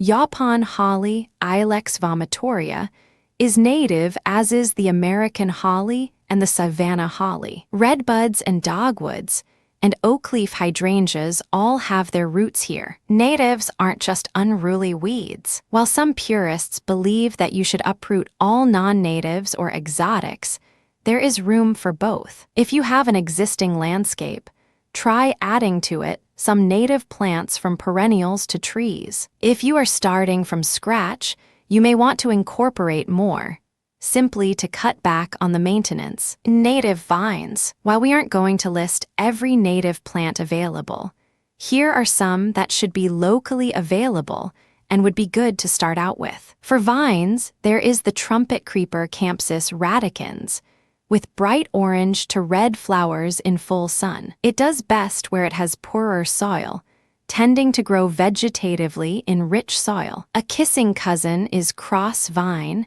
Bignonia capreolata, with dark red tubular flowers which are yellow-throated. It grows statewide. Then look at the honeysuckles. We don't want the invasive Japanese honeysuckle, Lonicera japonica, which isn't native anyway. But there are some wonderful trumpet honeysuckles from Lonicera sempervirens, which comes in shades of red and orange and a rare yellow. Then there is the standard Virginia creeper, a plant commonly mistaken for poison ivy. Virginia creeper grows well in shade to partial sun and has one of the prettiest fall colors of any vine other than poison ivy, which most of us don't want. For shadier gardens, you can plant a harder to find vine in the climbing Magnolia schisandra glabra, or there is the climbing hydrangea anamala, a deciduous vine with flat white flower clusters and a wonderful peeling cinnamon bark. Native shrubs. Some interesting shrubs for the landscape include the French mulberry or Butyberry Calicarpa americana. While the plant is not anything to shout about during the early growing season, it produces outstanding clusters of purple or white berries, which encircle the stems from late summer through fall, giving you great color when you really need it. Another old-fashioned deciduous native is the Carolina allspice, or sweet shrub Calycanthus floridus. This shade-loving plant grows rapidly and produces flowers at an early age in late spring. The common plant has a reddish-brown colored flower with a wonderful spicy aroma. But there is a rare yellow form with an almost citrusy scent available at Ridgecrest Nursery. The variety is Athens. Another wonderful shade native is the Euonymus americana, commonly called strawberry bush or wahoo. This plant has tiny yellowish-green flowers in the spring, but outstanding strawberry red fruit in the fall which pop open to expose bright red seeds. These can persist well into fall. An interesting family to experiment with is the witch hazel family, Hamamles vernalis, the vernal witch hazel, and Hamamles virginiana. The common witch hazel are both native shrubs. Both have very fragrant, spiky yellow flowers, the vernal one in January-March, while the common plant blooms in the fall seasons when we need interest and color. Their fall foliage is also outstanding. Another member of this family is the Fothergilla. Fothergilla gardenii produces white puffballs of honey-scented flowers in April to May, and it too has great fall color. These plants do best in full sun to partial shade and prefer an acid pH. Hydrangeas. All of us are familiar with hydrangeas, and there are some native plants. One favorite is the oakleaf hydrangea, Hydrangea quercifolia. These are great plants for the shade/woodland garden. They produce lovely panicles of white flowers in early to mid-summer, which persist all summer. Then the fall foliage is spectacular. As they age, the bark peels and gives them an interesting winter habit as well. Give them room to grow, as they can grow 6 feet or taller and spread wide. Another native hydrangea is Hydrangea arborescens. This is a native lacecap hydrangea. Some improved cultivars which should be readily available are Annabelle and grandiflora. Hollies. Hollies are a popular addition to landscapes, and some of them are native plants. One of the most common hollies, the Yaupon holly, is native, as is the Savannah and American hollies. One often overlooked member of this family is the deciduous holly Ilex decidua and Ilex verticillata, commonly called possum haw or winterberry. These plants have a profusion of berries in the winter, which really stand out once the leaves are shed. Some outstanding selections include Council Fire, Warren's Red, Sunset, and Winter Red. Virginia Sweet Spires. Virginia Sweet Spire, Idea virginica, is an easy and outstanding plant to grow. It produces white fragrant flowers in May each year. It is very adaptable, doing well in full sun to heavy shade, tolerates a wide range of pH and soil conditions from moist to dry. It also has outstanding fall foliage. Alyssiums. Another group of native shrubs is the alyssiums or anise plants. Alyssium floridanum comes in white or red-flowered varieties. The Alyssium parviflorum is a hardier performer and produces a larger mass planting, makes a good screening or hedge plant in a shady, moist area in your yard. The Florida anise plants look better in more shade. If exposed to much sunlight, they tend to be a thinner plant. A favorite, the #1 landscape plant, tends to be the azalea, but there are native azaleas that can be a wonderful addition to your landscape. You can get colors and scents unheard of in evergreen hybrids, and they are much more tolerant of our weather conditions, both summer and winter. The only downside for some people is that they aren't evergreen. These shrubs can grow quite large in time and typically bloom in mid to late spring. One of the most fragrant of these is Rhododendron alabamans,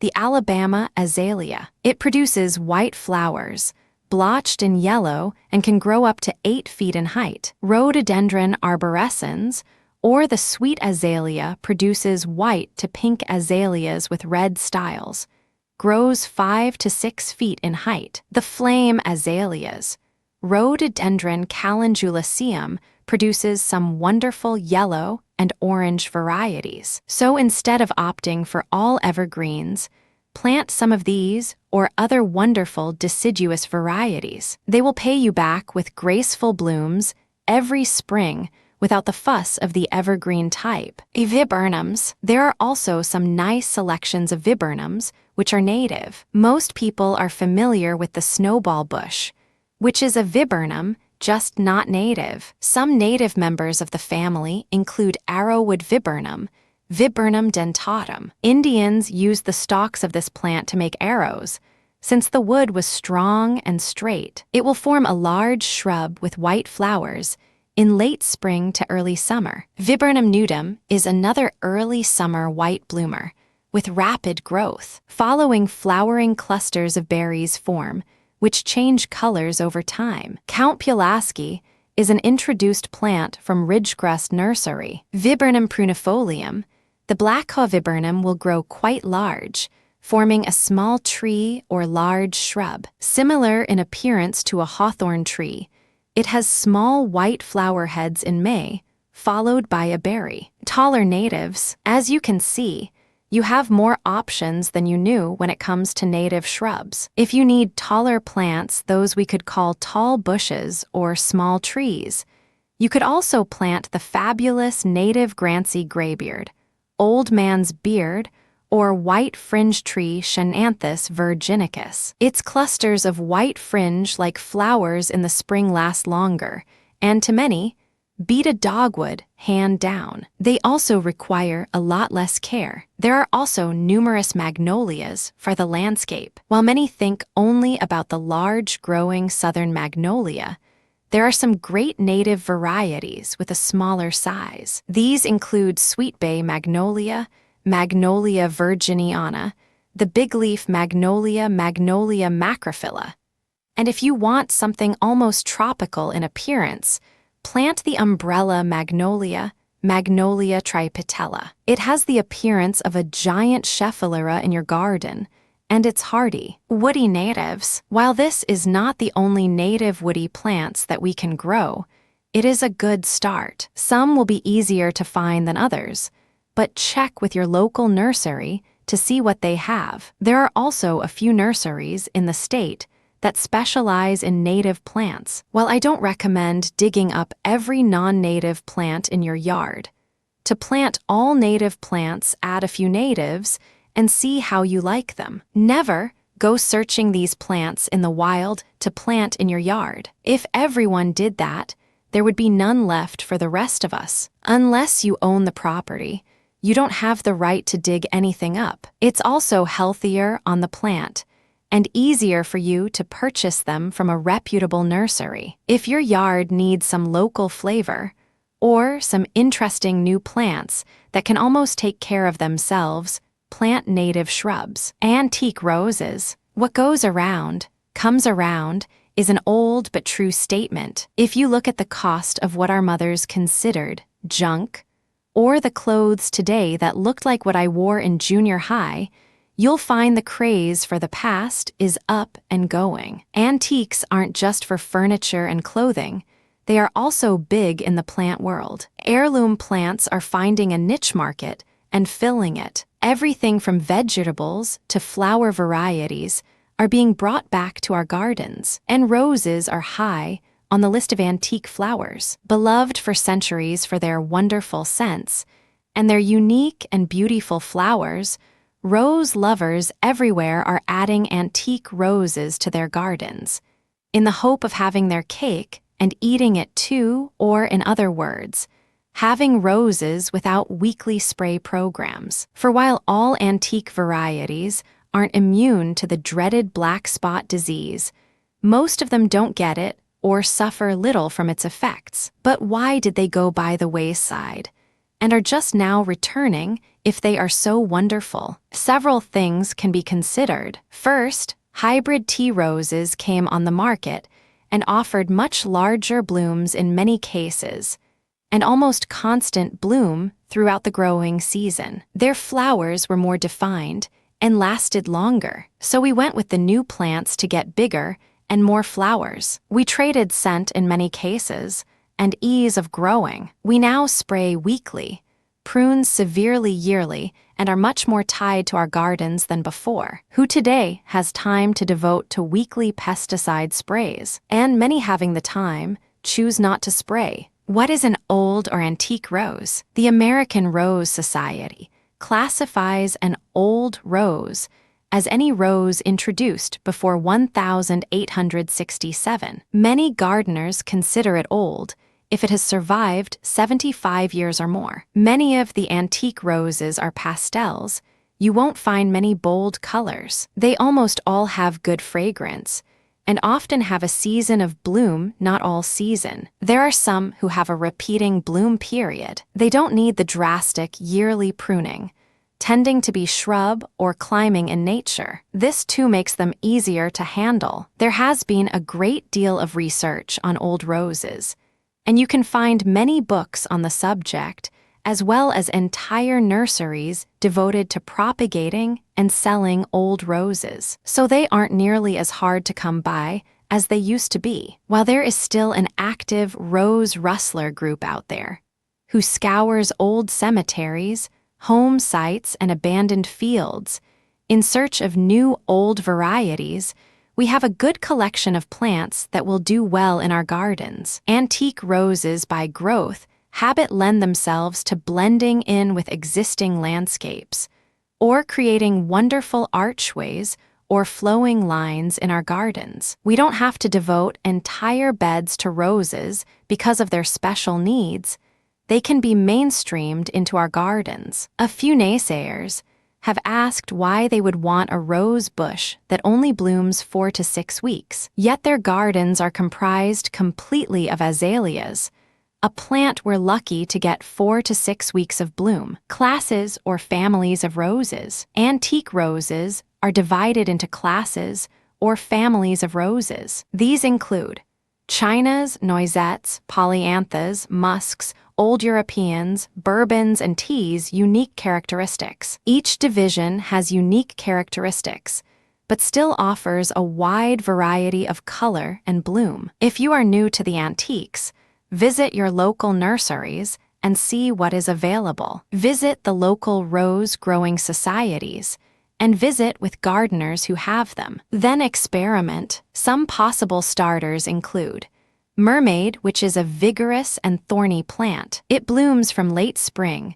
until frost with large, single yellow flowers. It grows quickly, blooms long but does have big thorns. Old blush is a common old rose, with again, a long blooming period. It blooms profusely with double light pink blossoms in the spring, then slows down a little during the hot, dry summer and bounces back in the fall. This vigorous shrub rose gets 5 to 6 feet in height and spread. Zephyrine Drauhin is a wonderful climber with thornless stems. It is extremely fragrant with semi-double dark pink flowers, primarily in the spring, with a smaller show occasionally in the fall. The growth habit, coupled with thornless stems, makes this one a winner. Cecile Brunner is an all-time favorite. Both bush and climber varieties are available in this durable and long-blooming plant. The flowers begin as a pink bud and open to a cluster of light pink flowers. The profusion of blooms in the spring is followed all summer by a few blooms all summer and again, a show in the fall. Highly disease-resistant, it can't be beat. The climber is tougher and a better plant, I think, than the bush form. The fairy has been available and popular for a long time. This sprawling bush gives off hundreds of sprays of tiny double rose pink flowers, which fade with heat, giving you a white bloom. It begins blooming in late May, but will continue to bloom provided it has ample moisture. China Doll is a small border or edging rose, growing no taller than 18 inches. It begins blooming late in the spring and continues through fall, with clusters of pink blooms. It has a nice, compact growth habit and has good disease resistance. New Dawn has pale pink flowers which bloom heavily in the spring, scattered blossoms in the summer with another show in the fall. It is a wide-growing rambler rose and bears the distinction of being U.S. Plant Patent No. 1, the first rose patented under federal regulations. It has been touted as good hedge material. These are just the tip of the iceberg. There are hundreds of old roses out there. While most roses perform best in full sun, there are some antiques that tolerate light shade. Good drainage is important, and preparing your soil prior to planting can ensure success. As with any other planting, find out the eventual size of your roses when you plant them. If they have the potential to spread 15 feet, allow for it. Give them time to grow and fill in. Allow a little air space around them for better air circulation to help with diseases. If you have a fence or need a living arbor, plant climbers that can spread, but give them their support from the beginning. Care of antique roses. Antique roses are not as demanding as the hybrid teas for fertilizer and water. Many will do well with little fertilizer, and once established, may be drought tolerant. But especially with the ever bloomers or repeat bloomer, you will have more flowers if you pay attention to watering and fertilize occasionally. Diseases and insects usually don't plague these plants much, but as with any plants in your yard, nothing is resistant to everything. Monitor them occasionally for problems and catch them early. They will not require the weekly sprays of other roses. For pruning, you need to know the growth habit of the plant and its season of bloom. For spring-only bloomer, treat them like azaleas and prune after bloom. For ever bloomers, shape as needed before growth begins. Finding antique roses. Read the catalogs or information that comes with the plant to see what to expect. If you find an old rose in your yard, do nothing the first season to see when it blooms naturally. Antique roses are grown on their own root system. They aren't grafted. They root easily and with care, can be rooted almost any month of the year. Keep the cuttings moist and make sure there are no flowers, buds, or hips attached to ensure quicker rooting. Use a rooting hormone to speed things up. This is an easy way to find new plants. Find friends who are willing to share. If you can't find friends, ask your nurseryman what he has and what they can get. If you gave up on growing roses because black spot wiped you out year after year, think again. The antique roses can give you graceful forms, interesting textures and color, with an added bonus of fragrance. And for the most part, you don't have to spray. Hibiscus, hardy or hardy, tropical or perennial, wildflower or cultivated plant. Whichever hibiscus plant you have, they are a welcome spot of color in our gardens and homes. These members of the mallow family give you show-stopping blossoms, provided you have sunlight and give them the proper care. The hibiscus genus includes a wide range of flowering plants. Hibiscus flowers grow in many forms. Their petals may be flared, cut, or fringed, single flowers or doubles, and colors can run the gamut from whites to reds, yellows to orange. Size of blossoms vary with species, as do plant height and leaf size and shape. Some are deciduous shrubs, others form woody stalks, but die completely to the ground each winter, and others are tender and must be brought indoors for the winter. Some bloom nonstop, even indoors provided with the right care. Others bloom most of the summer, and still others only bloom in the fall. Hibiscus plants are in the same family as okra and cotton heat lovers. As such, hibiscus plants typically don't get started growing until the air and soil temperatures have heated up. So be patient in the spring and wait for your perennial forms to sprout. Knowing which plant you have will determine how you take care of it. Tropical hibiscus. The tropical hibiscus, or Chinese hibiscus, Hibiscus rosa sinensis, has the most prized and showy flowers, but it isn't winter hardy, so must be moved indoors for winter protection or new plants purchased each year. These have become a popular addition to our gardens each summer and have become readily available statewide. Flowers range in color from pinks to reds, yellows to orange, with single flowers or doubles available, all with shiny, evergreen leaves. Plants range in size from small 4-inch pots to standards or even braided topiary specimens. This plant has been widely cultivated, and there are hundreds of cultivars worldwide. They make excellent container plants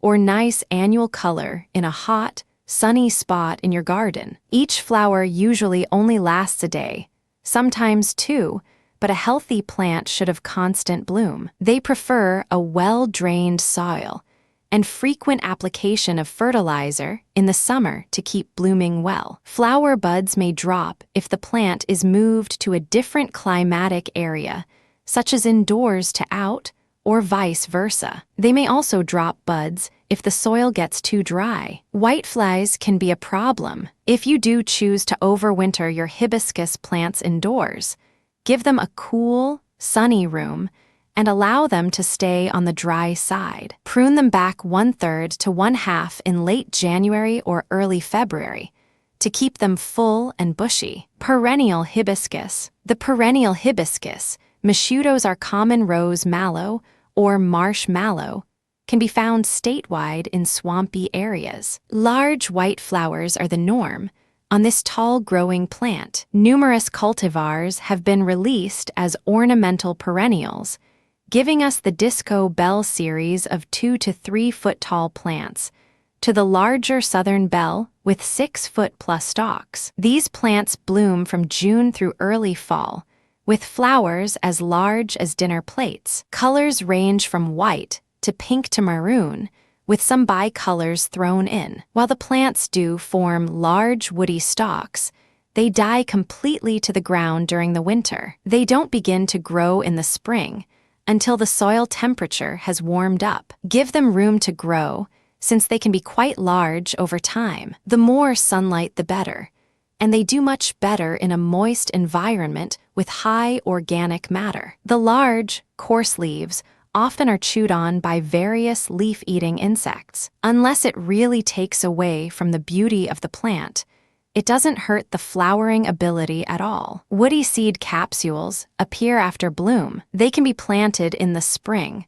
but often benefit from soaking overnight before being sown. You can also scatter seeds out in the fall and allow them to come up in the spring. Texas star, another perennial hibiscus, is the red blooming Texas star or Hibiscus coccineus. Deep red, funnel-shaped flowers are born on this tall growing plant. Growing 6 to 8 feet tall or higher, this plant can be identified by its lobed leaves. It also performs best in full sun and in moist conditions, but can tolerate drier sites in partial shade. Crosses between this species and other perennial species have resulted in the Lady Baltimore and Lord Baltimore species, which have pink flowers with red centers and vibrant red flowers, respectively, on 4 to 5 foot tall plants. Confederate rose, the last perennial hibiscus that is not as commonly grown,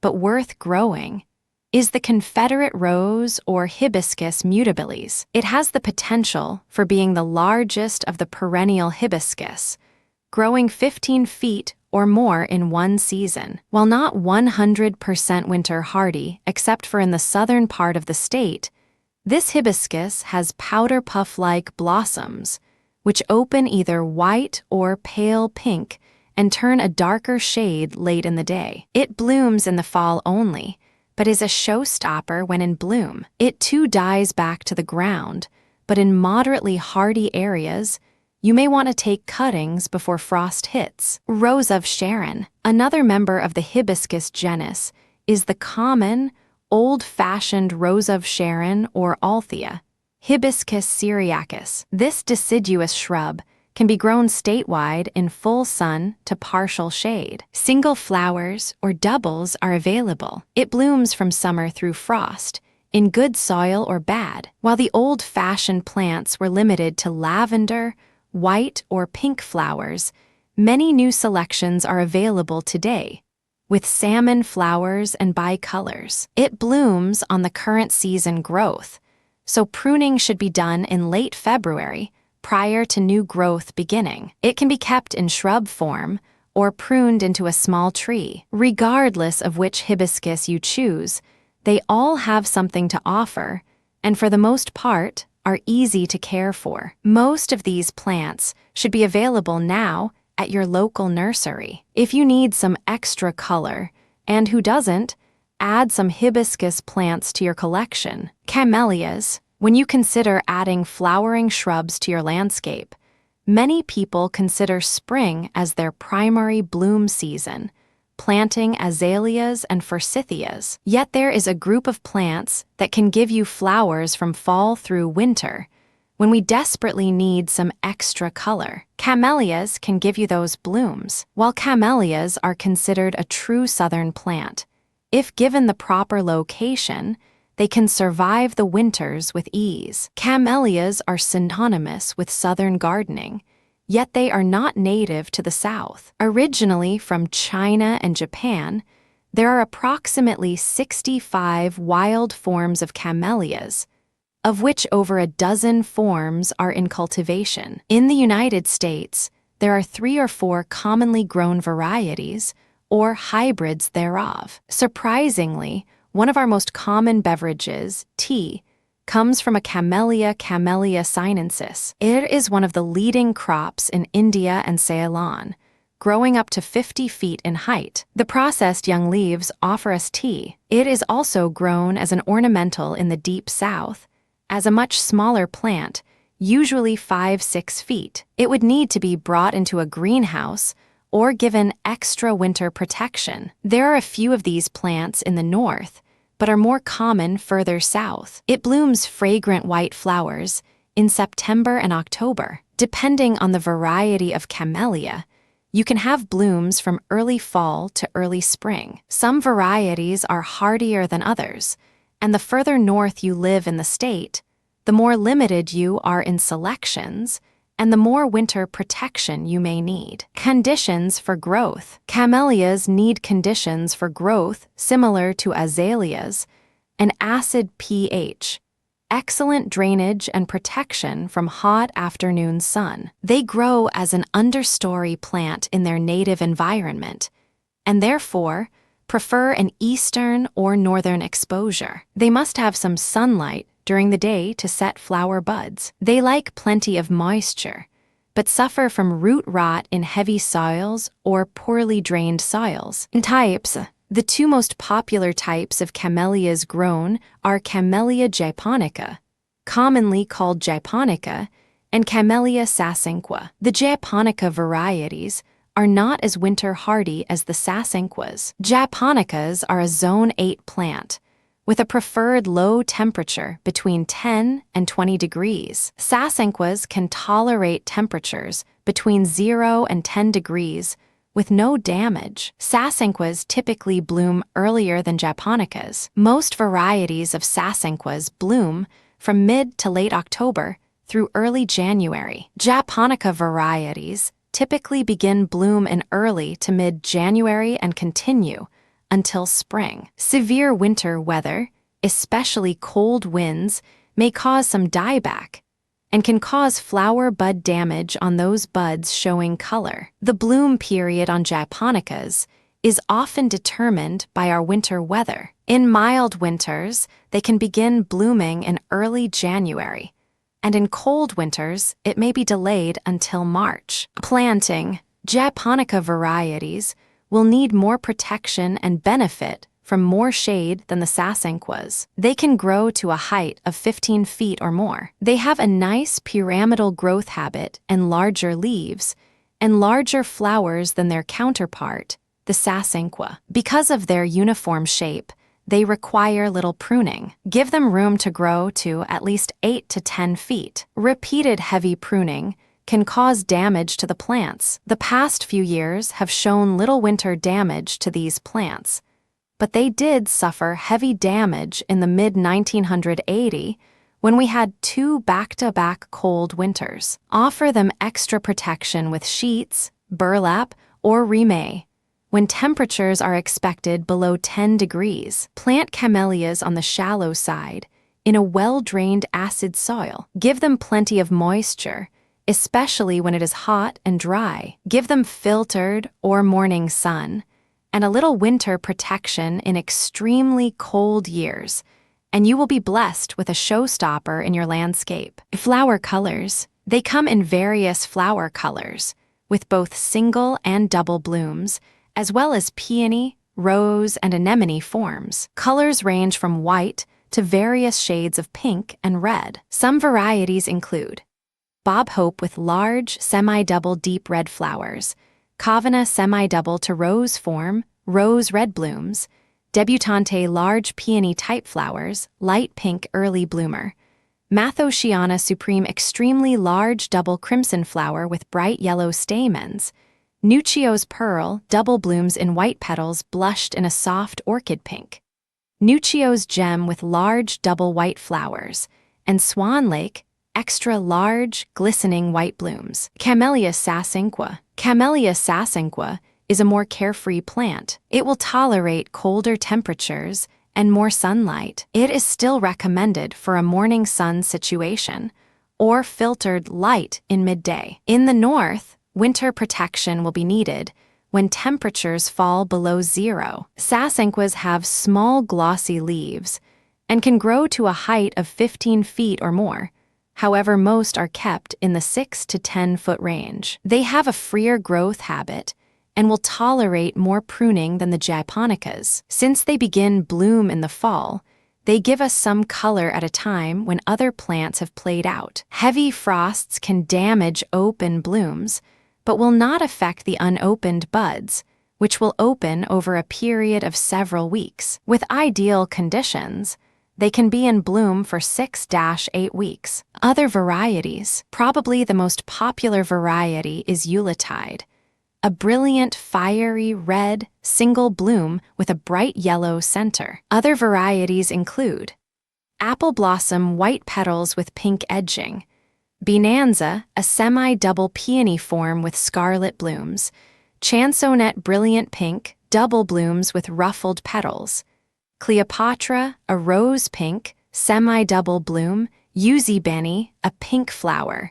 and white doves, also called Mine no Yuki, with a white semi-double bloom. Forms. Camellias come in a variety of forms. The most common, of course, is the container with 1 gallons, 3 gallons, and 5 gallons available in most cases. Some varieties are available as a tree, which means the lower limbs have been pruned off, and it is shaped as a single trunk with the foliage at the top. Other varieties come espaliered, where they are grown one-dimensionally on a trellis. While these are quite attractive, they do require more maintenance than the traditional potted forms. Fertilization needs. Camellias are not heavy feeders. They can be fertilized once a year in the spring with an azalea/camellia food. If the pH gets too high around these plants, they will show signs of iron chloroses, just like azaleas. This can be prevented by maintaining an acid pH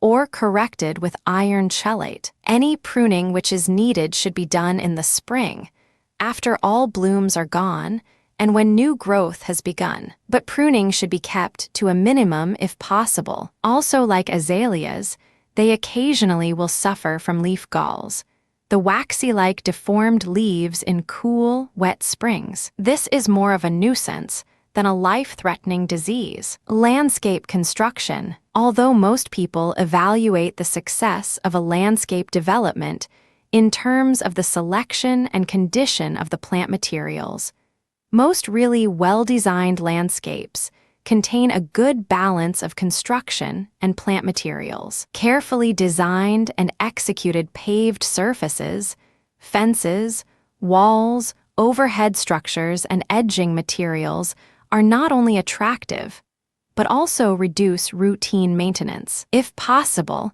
when selecting building materials for the landscape, repeat materials and colors already used on the home. Weathered wood, natural stains, concrete, and earth tones in brick will usually blend with existing construction materials and relate to the natural environment. Accessories. Landscape accessories are details which may have no functional purpose, such as surfacing or enclosure, but do have definite visual effects. Accessories also help express individual tastes and preferences. Major accessories, however, should not be afterthoughts. They should be planned as the design evolves. Accessories add character and dimension to a garden, but poorly selected and placed accessories may spoil an otherwise well-designed landscape. Many landscape accessories are available. Much of what is available, however, has little or no aesthetic value. To determine whether or not to use an accessory in the garden, ask yourself these questions. 1. Does it have practical use? 2. Is it beautiful in itself? 3. Does it fit or relate to the overall landscape design? Probably the most important of these 3 questions is the last one. Garden furniture offers a real opportunity to add utility, color, and beauty to the landscape. Comfortable and attractive items are now available in a wide variety of low-maintenance outdoor furniture. Outdoor furniture must be large enough to be practical and must be in scale with its surroundings. Built-in furniture has the added value of being permanently in place and enhancing the overall design. Occasionally, the surface of a retaining wall or raised planter can serve as a seating area. The living terrace is the most usual place for outdoor furniture. An interesting piece of driftwood, tree roots or limbs, boulders or rocks provide interesting substitutes for good sculpture. These items are easily blended with the design and may be readily available. Bird baths are often used in home landscapes. To be useful, they should be shallow, not exceeding 1/2 inches in depth, and contain fresh water. Bird houses and feeders should also be selected on the criteria discussed earlier. Other accessories, such as stained glass, relief sculpture, outdoor chandeliers, and plant containers are finding their way into the well-designed landscape. A stained glass window, partially enclosed in an outdoor area, or a burning outdoor chandelier may be added for interest, illumination, and possible insect-repelling qualities. Hanging or conventional container plants can add a great deal of interest. With the current trend to return to natural materials and handmade workmanship, there is an almost limitless variety of accessories available for our use. The temptation to overdo has never been greater. Like other fine things, garden accessories should be used with considerable restraint. Outdoor lighting can add a great deal to the attractiveness and usefulness of the landscape. Specialists often recommend two separate lighting systems, one for functional and safety purposes, and another designed to be beautiful and interesting. Dimmers, low-voltage units, and other special lighting equipment have become popular and add versatility to outdoor lighting. When placing outdoor lighting for beauty, only the effects of lighting should be seen. The source or fixtures are usually hidden in the ground or in tree branches. Good landscaping is a major investment in time and money. Many people feel that they obtain double enjoyment by including well-designed outdoor lighting to increase the hours of pleasure from their outdoor environment. Terracing. Use terraces to make flower and vegetable gardening possible on steep slopes, or simply to add interest to your landscape. In your backyard, terraces can create several mini gardens in your backyard. On steep slopes, terracing can make planting a garden possible. Terraces prevent erosion by shortening the long slope into a series of shorter, more level steps. This allows heavy rains to soak into the soil rather than run off and cause erosion. Materials for terraces. Numerous materials are available for building terraces. Treated wood is often used because of several advantages.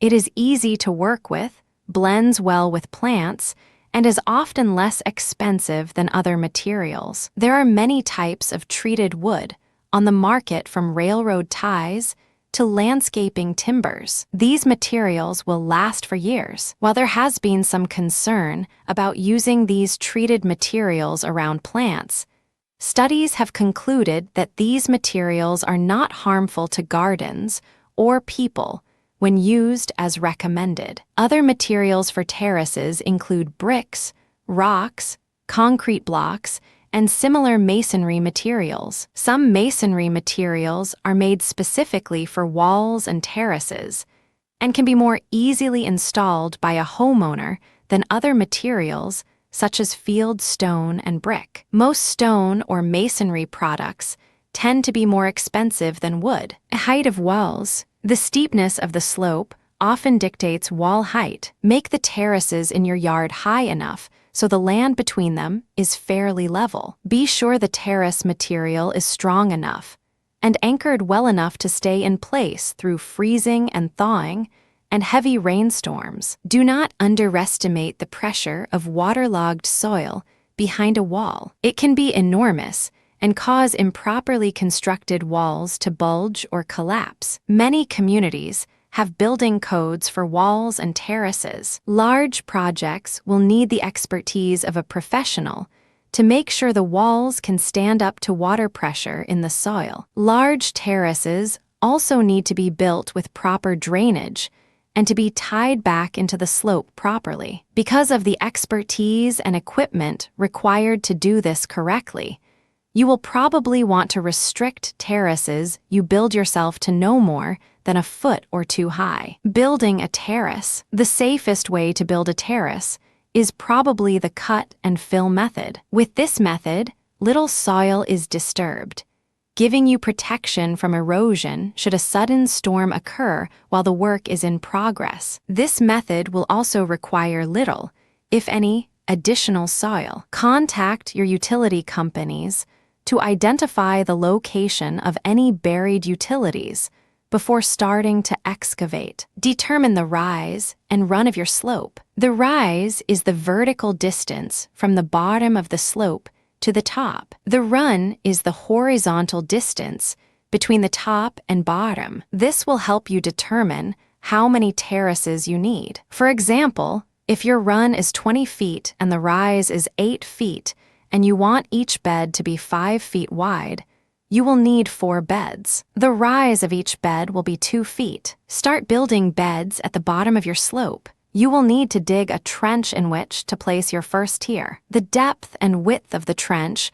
will vary depending on how tall the terrace will be and the specific building materials you are using. Follow the manufacturer's instructions carefully when using masonry products. Many of these have limits to the number of tiers or the height that can be safely built. If using landscape timbers and your terrace is low, less than 2 feet, you only need to bury the timber to about half its thickness or less. The width of the trench should be slightly wider than your timber. Make sure the bottom of the trench is firmly packed and completely level. Place your timbers in the trench. For the sides of your terrace, dig a trench into the slope. The bottom of this trench must be level with the bottom of the first trench. When the depth of the trench is 1 inch greater than the thickness of your timber, you have reached the back of the terrace and can stop digging. Cut a timber to the correct length and place in trench. Drill holes through your timbers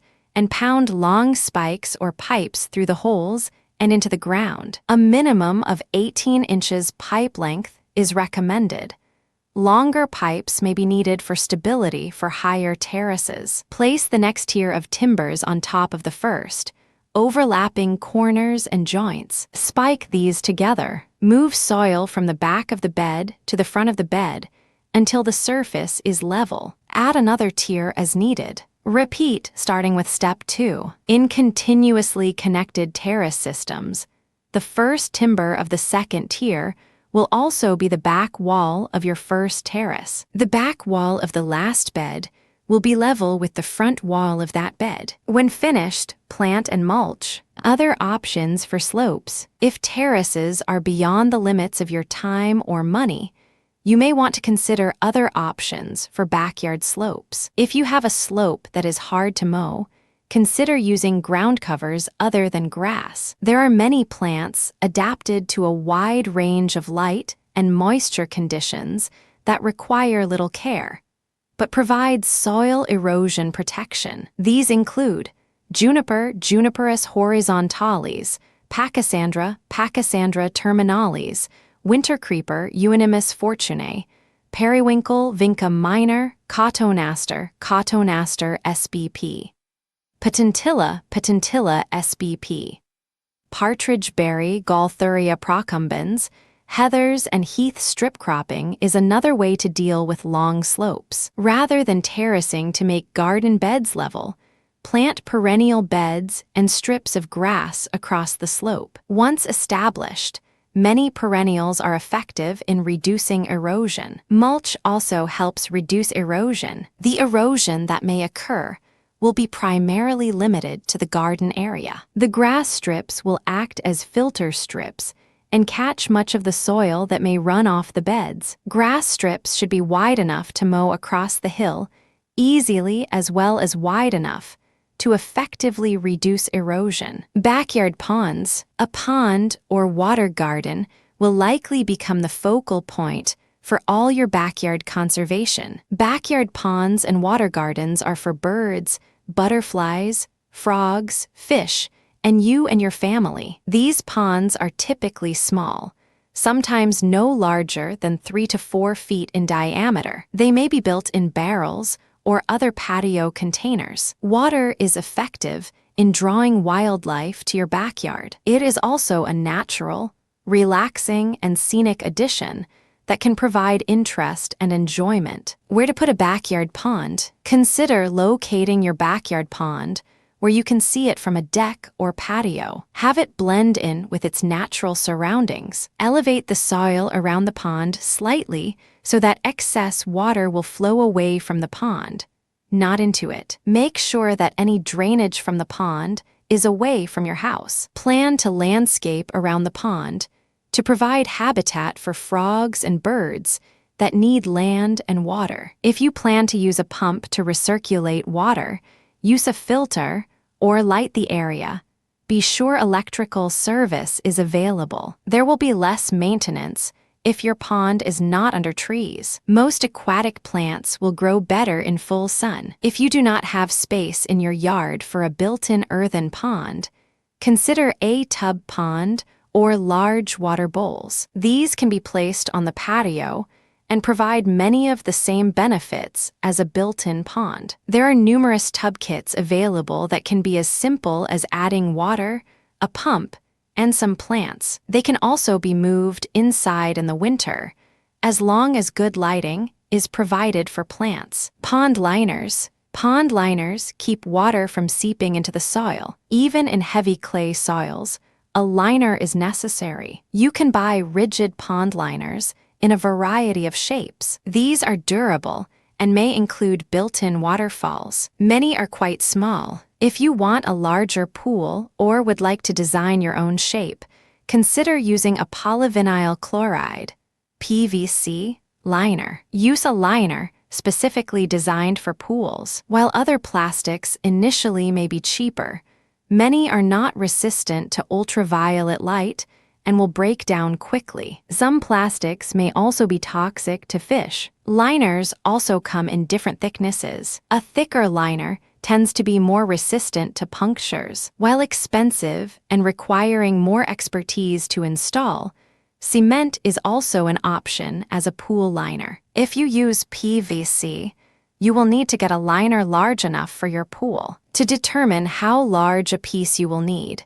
determine the maximum width, length, and depth of your pond. Multiply the maximum depth by 3. Then add this number to both the length and width. This will allow enough plastic to be securely held down around all pond edges. Installing the pond. You can put in a backyard pond anytime the ground is not frozen or overly wet. If using a preformed liner, dig a hole to the correct depth and slightly wider. Insert the liner, making sure it is level and sits securely in the ground. Backfill around the sides. Add water, pump, and plants. Complete landscaping around the pool. If you use a PVC liner, plan on at least a weekend to install and landscape. Steps to install a pond with a PVC liner.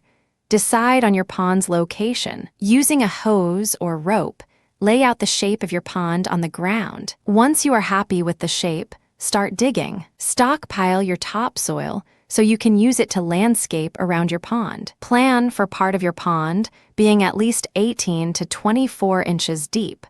24 to 36 inches is even better. This will allow for a greater diversity of plants and fish to live in the pond. You may want to make tiers around the inside of the pond at various depths on which to place pots of different aquatic plants. Make tiers about 12 inches wide to accommodate the pots. Remove any rocks from the excavated area. To help prevent punctures in the plastic, put a 1-inch layer of damp sand on the bottom of the excavated area. Spread the plastic liner over the hole. Let it sag gently in the hole. Place a few rocks or bricks around the edge to hold in place. Slowly start filling your pond. The weight of the water will help smooth out the liner. Remove rocks holding the edges to allow liner to conform to the edges of the hole. Smooth out wrinkles, but do not pull too tightly. You can walk on the liner if you remove your shoes. Finish off the pond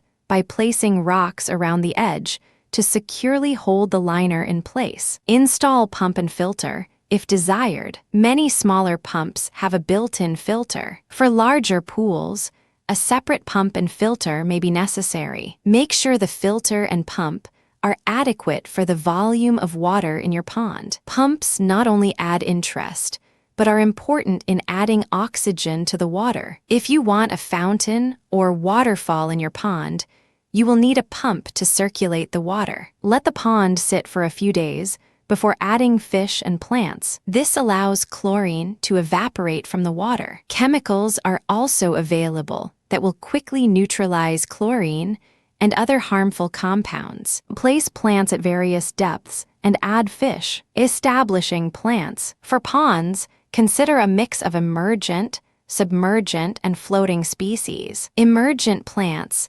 those that have their roots in the water but their shoots above water, can be added to the margins of pools. These include cattails typha sbp, arrowhead sagittaria sbp, and water lilies nymphea sbp. Submergent species, or those that remain underwater such as elodea, are often used as oxygenators. These are plants that remove carbon dioxide from the water and add oxygen. These plants are essential in most ponds to keep the water clear. Floating species, or those that are not anchored at all in the pond, include plants such as duckweed Lemna minor, water lettuce Pistia stratiotes, and water hyacinth Eichhornia crassipes. While attractive, water hyacinth and water lettuce can be serious weed problems in the south.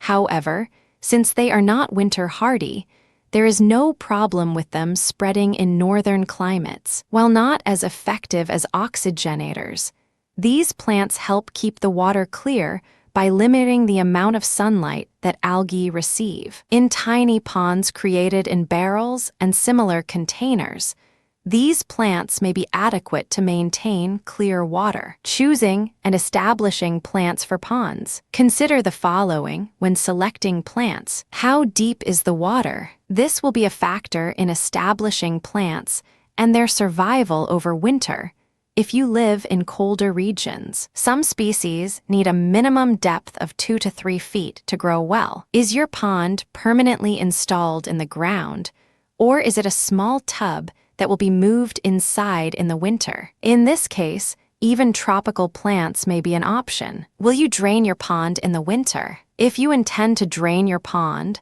you should consider plants that can spend the winter in a basement in a dormant state. How much sunlight does your pond receive? How large is your pond? If your pond is small, consider dwarf species. Purchase plants from a reliable vendor. Remember to include some oxygenator plants, such as elodea. Emergent and submergent plants should be planted into pots. A wide assortment of pots is available, from plastic baskets to pulp planters. Choose pots that are large enough for your plants. If using baskets with numerous perforations, line the basket with burlap or 2 layers of newspaper to keep the soil from falling out of the holes. Fill the container about half full with a mixture of good garden topsoil. Do not use potting mixes or peat moss. These are too light and will float out of the pot. Adding aquatic plant fertilizer to this bottom layer of soil is recommended for some species. Follow directions on the label for amount. Place the plant on top of the soil and fill the container with topsoil within 1 inch of the top. When planting water lily rhizomes, make a mound of soil in the middle of the pot. Place the rhizome at a 45-degree angle. The crown of the rhizome should be toward the center of the pot. Cover the roots with soil, but not the crown. In all cases, add a layer of gravel to the top of the pot. This will help keep the soil from floating out and prevent fish from digging in the soil. Slowly place the pots in the pool to keep soil from floating out. Place pots on bricks to get the desired height. Floating species can be placed directly into the pond with no other care needed. Plants should cover 50 to 70% of the water surface. Native plants usually do not need fertilizer. For some exotic water lilies,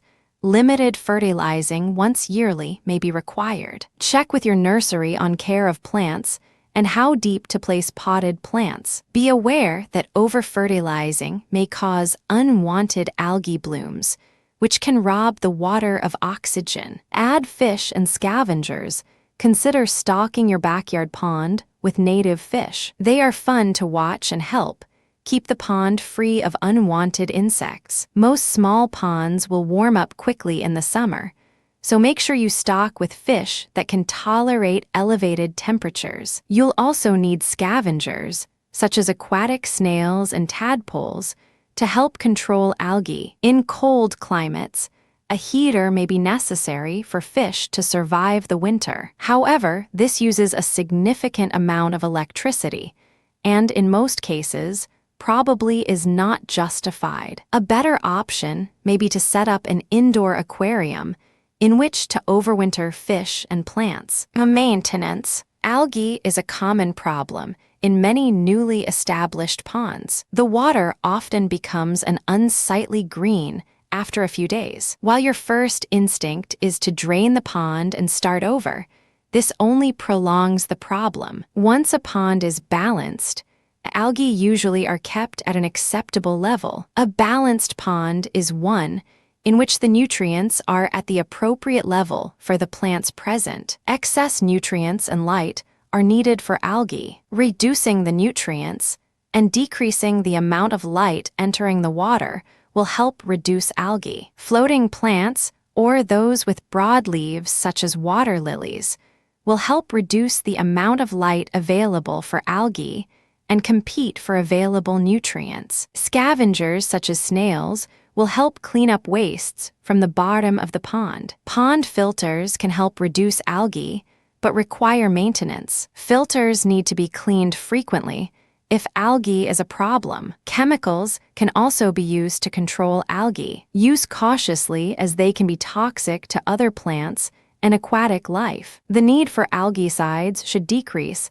as plants become established. Excessive plant growth, especially of free-floating plants, may be a problem. Periodically skim off excess growth of duckweed, water lettuce, and other floating plants. Monthly, prune dying plant material. Clean out some of the decaying plant material that has accumulated in the bottom of the pond in the spring. Remember, a natural pond is not a swimming pool, and too much cleaning can do more harm than good. A safety. Locate the backyard pond where it is unlikely to attract unattended children. Check local safety ordinances to determine if a fence is required for the specific depth and size of your pond. Check local building ordinances for depth and safety restrictions and permits. Equip outdoor outlets with a ground fault circuit interrupter. Unplug the pump before cleaning the filter. Landscaping for energy savings. Are you looking for cost-effective, yet eye-pleasing ways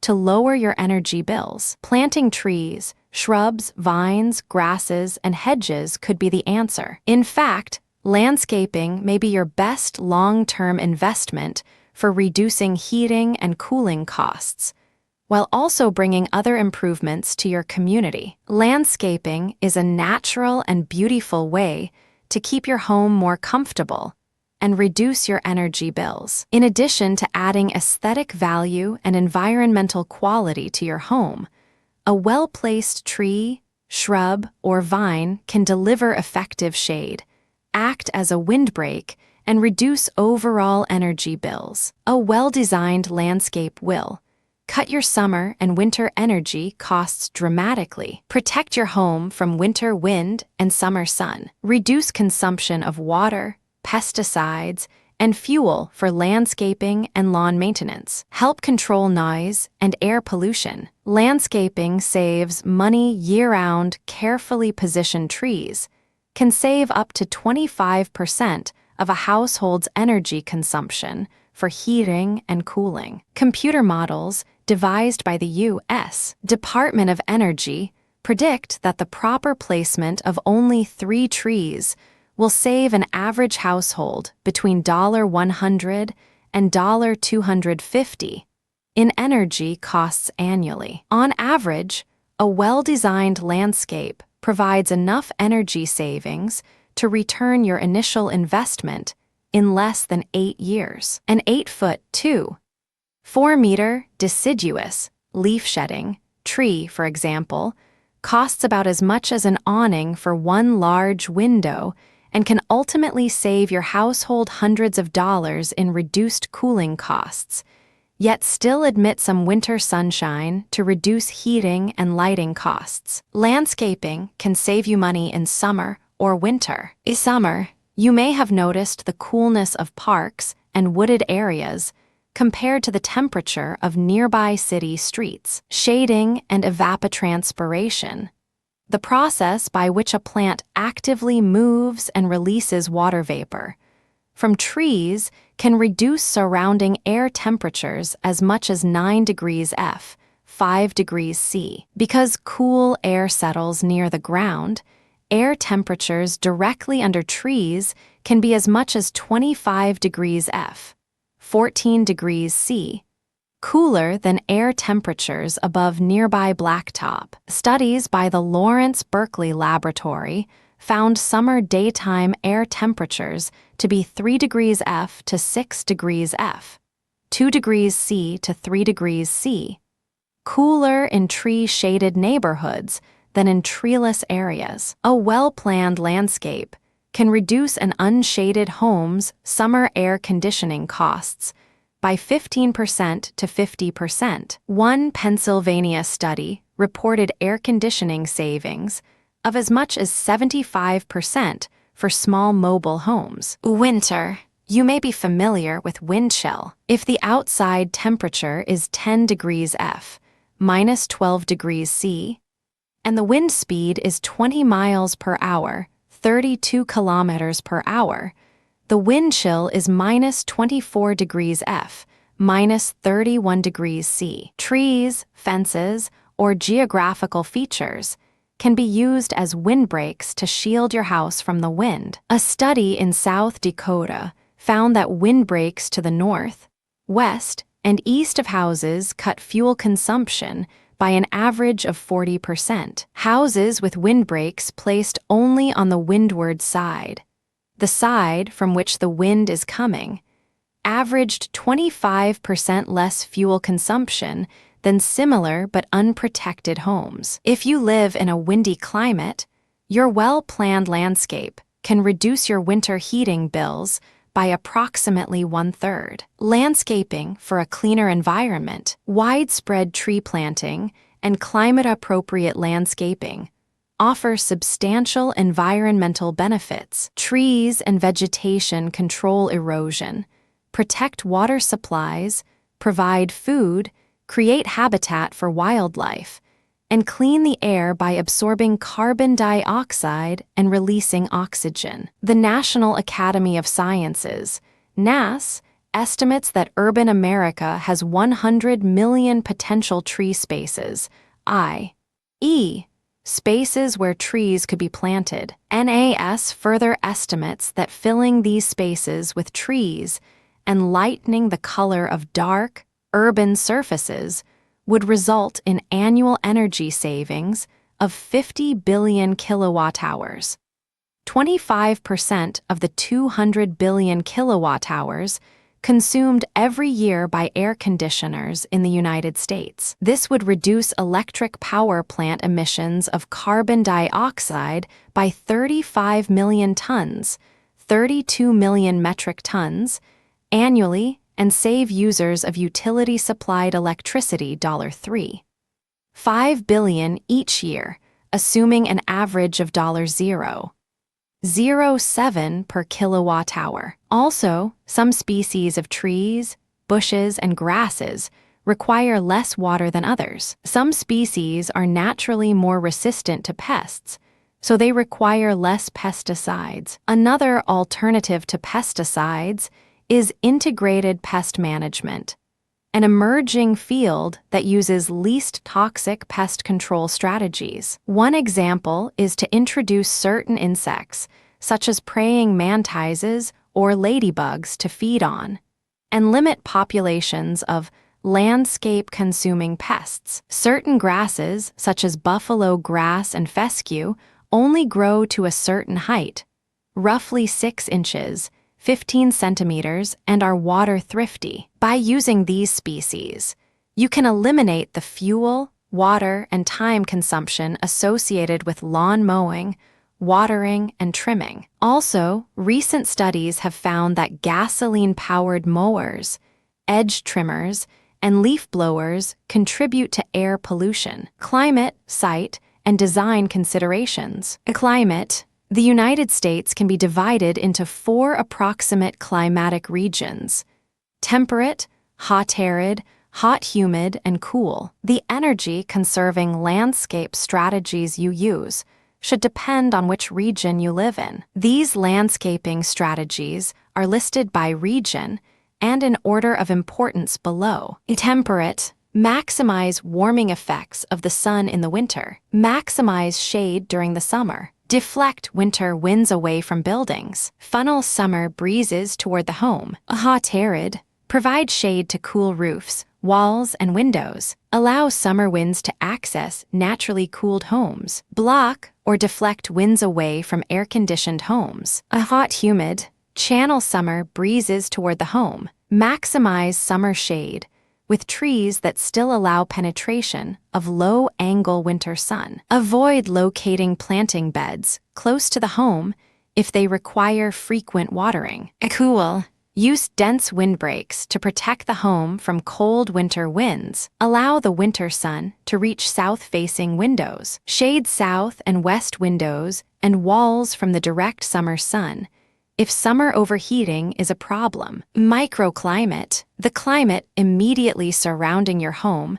is called its microclimate. If your home is located on a sunny southern slope, it may have a warm microclimate, even if you live in a cool region. Or, even though you live in a hot, humid region, your home may be situated in a comfortable microclimate because of abundant shade and dry breezes. Nearby bodies of water may increase your site's humidity or decrease its air temperature. Your home's microclimate may be more sunny, shady, windy, calm, rainy, snowy, moist, or dry than average local conditions. These factors all help determine what plants may or may not grow in your microclimate. Siting and design. A well-oriented and well-designed home admits low-angle winter sun, rejects overhead summer sun, and minimizes the cooling effect of winter winds. If you are building a home, pay attention to its orientation. In the Northern Hemisphere, it is usually best to align the home's long axis in an east-west direction. The home's longest wall with the most window area should face south or southeast. The home's north-facing and west-facing walls should have fewer windows because these walls generally face winter's prevailing winds. North-facing windows receive little direct sunlight. You may be able to design and orient your new house to maximize your home site's natural advantages and mitigate its disadvantages. Notice your home site's exposure to sun, wind, and water. Also note the location and proximity of nearby buildings, fences, water bodies, trees, and pavement, and their possible climatic effects. Buildings provide shade and windbreak. Fences and walls block or channel the wind. Water bodies moderate temperature, but increase humidity and produce glare. Trees provide shade, windbreaks, or wind channels. Pavement reflects or absorbs heat, depending on whether its color is light or dark. If your home is already built, inventory its comfort and energy problems, then use the following landscaping ideas to help minimize these problems. Shading. Solar heat passing through windows and being absorbed through the roof is the major reason for air conditioner use. Shading is the most cost-effective way to reduce solar heat gain and cut air conditioning costs. Using shade effectively requires you to know the size, shape, and location of the moving shadow that your shading device casts. Remember that homes in cool regions may never overheat and may not require shading. Trees can be selected with appropriate sizes, densities, and shapes for almost any shading application. To block solar heat in the summer, but let much of it in during the winter, use deciduous trees. To provide continuous shade or to block heavy winds, use evergreen trees or shrubs. Deciduous trees with high spreading crowns, i.e., leaves and branches, can be planted to the south of your home to provide maximum summertime roof shading. Trees with crowns lower to the ground are more appropriate to the west, where shade is needed from lower afternoon sun angles. Trees should not be planted on the southern sides of solar heated homes in cold climates because the branches of these deciduous trees will block some winter sun. A 6 foot to 8 foot, 1, 8 meter to 2, 4 meter deciduous tree planted near your home will begin shading windows the first year. Depending on the species and the home, the tree will shade the roof in 5 to 10 years. If you have an air conditioner, be aware that shading the unit can increase its efficiency by as much as 10%. Trees, shrubs, and ground cover plants can also shade the ground and pavement around the home. This reduces heat radiation and cools the air before it reaches your home's walls and windows. Use a large bush or row of shrubs to shade a patio or driveway. Plant a hedge to shade a sidewalk. Build a trellis for climbing vines to shade a patio area. Vines can shade walls during their first growing season. A lattice or trellis with climbing vines or a planter box with trailing vines shades the home's perimeter while admitting cooling breezes to the shaded area. Shrubs planted close to the house will fill in rapidly and begin shading walls and windows within a few years. However, avoid allowing dense foliage to grow immediately next to a home where wetness or continual humidity are problems. Well-landscaped homes in wet areas allow winds to flow around the home, keeping the home and its surrounding soil reasonably dry. Wind protection. Properly selected and placed landscaping can provide excellent wind protection, which will reduce heating costs considerably. Furthermore, these benefits will increase as the trees and shrubs mature. The best windbreaks block wind close to the ground by using trees and shrubs that have low crowns. Evergreen trees and shrubs planted to the north and northwest of the home are the most common type of windbreak. Trees, bushes, and shrubs are often planted together to block or impede wind from ground level to the treetops. Or evergreen trees combined with a wall, fence, or earth berm. Natural or man-made walls or raised areas of soil can deflect or lift the wind over the home. Be careful not to plant evergreens too close to your home's south side if you are counting on warmth from the winter sun. A windbreak will reduce wind speed for a distance of as much as 30 times the windbreak's height. But for maximum protection, plant your windbreak at a distance from your home of 2 to 5 times the mature height of the trees. If snow tends to drift in your area, plant low shrubs on the windward side of your windbreak. The shrubs will trap snow before it blows next to your home. In addition to more distant windbreaks, planting shrubs, bushes, and vines next to your house creates dead air spaces that insulate your home in both winter and summer. Plant so there will be at least 1 foot, 30 centimeters of space between full-grown plants and your home's wall. Summer winds, especially at night, can have a cooling effect if used for home ventilation. However, if winds are hot and your home is air-conditioned all summer, you may want to keep summer winds from circulating near your home.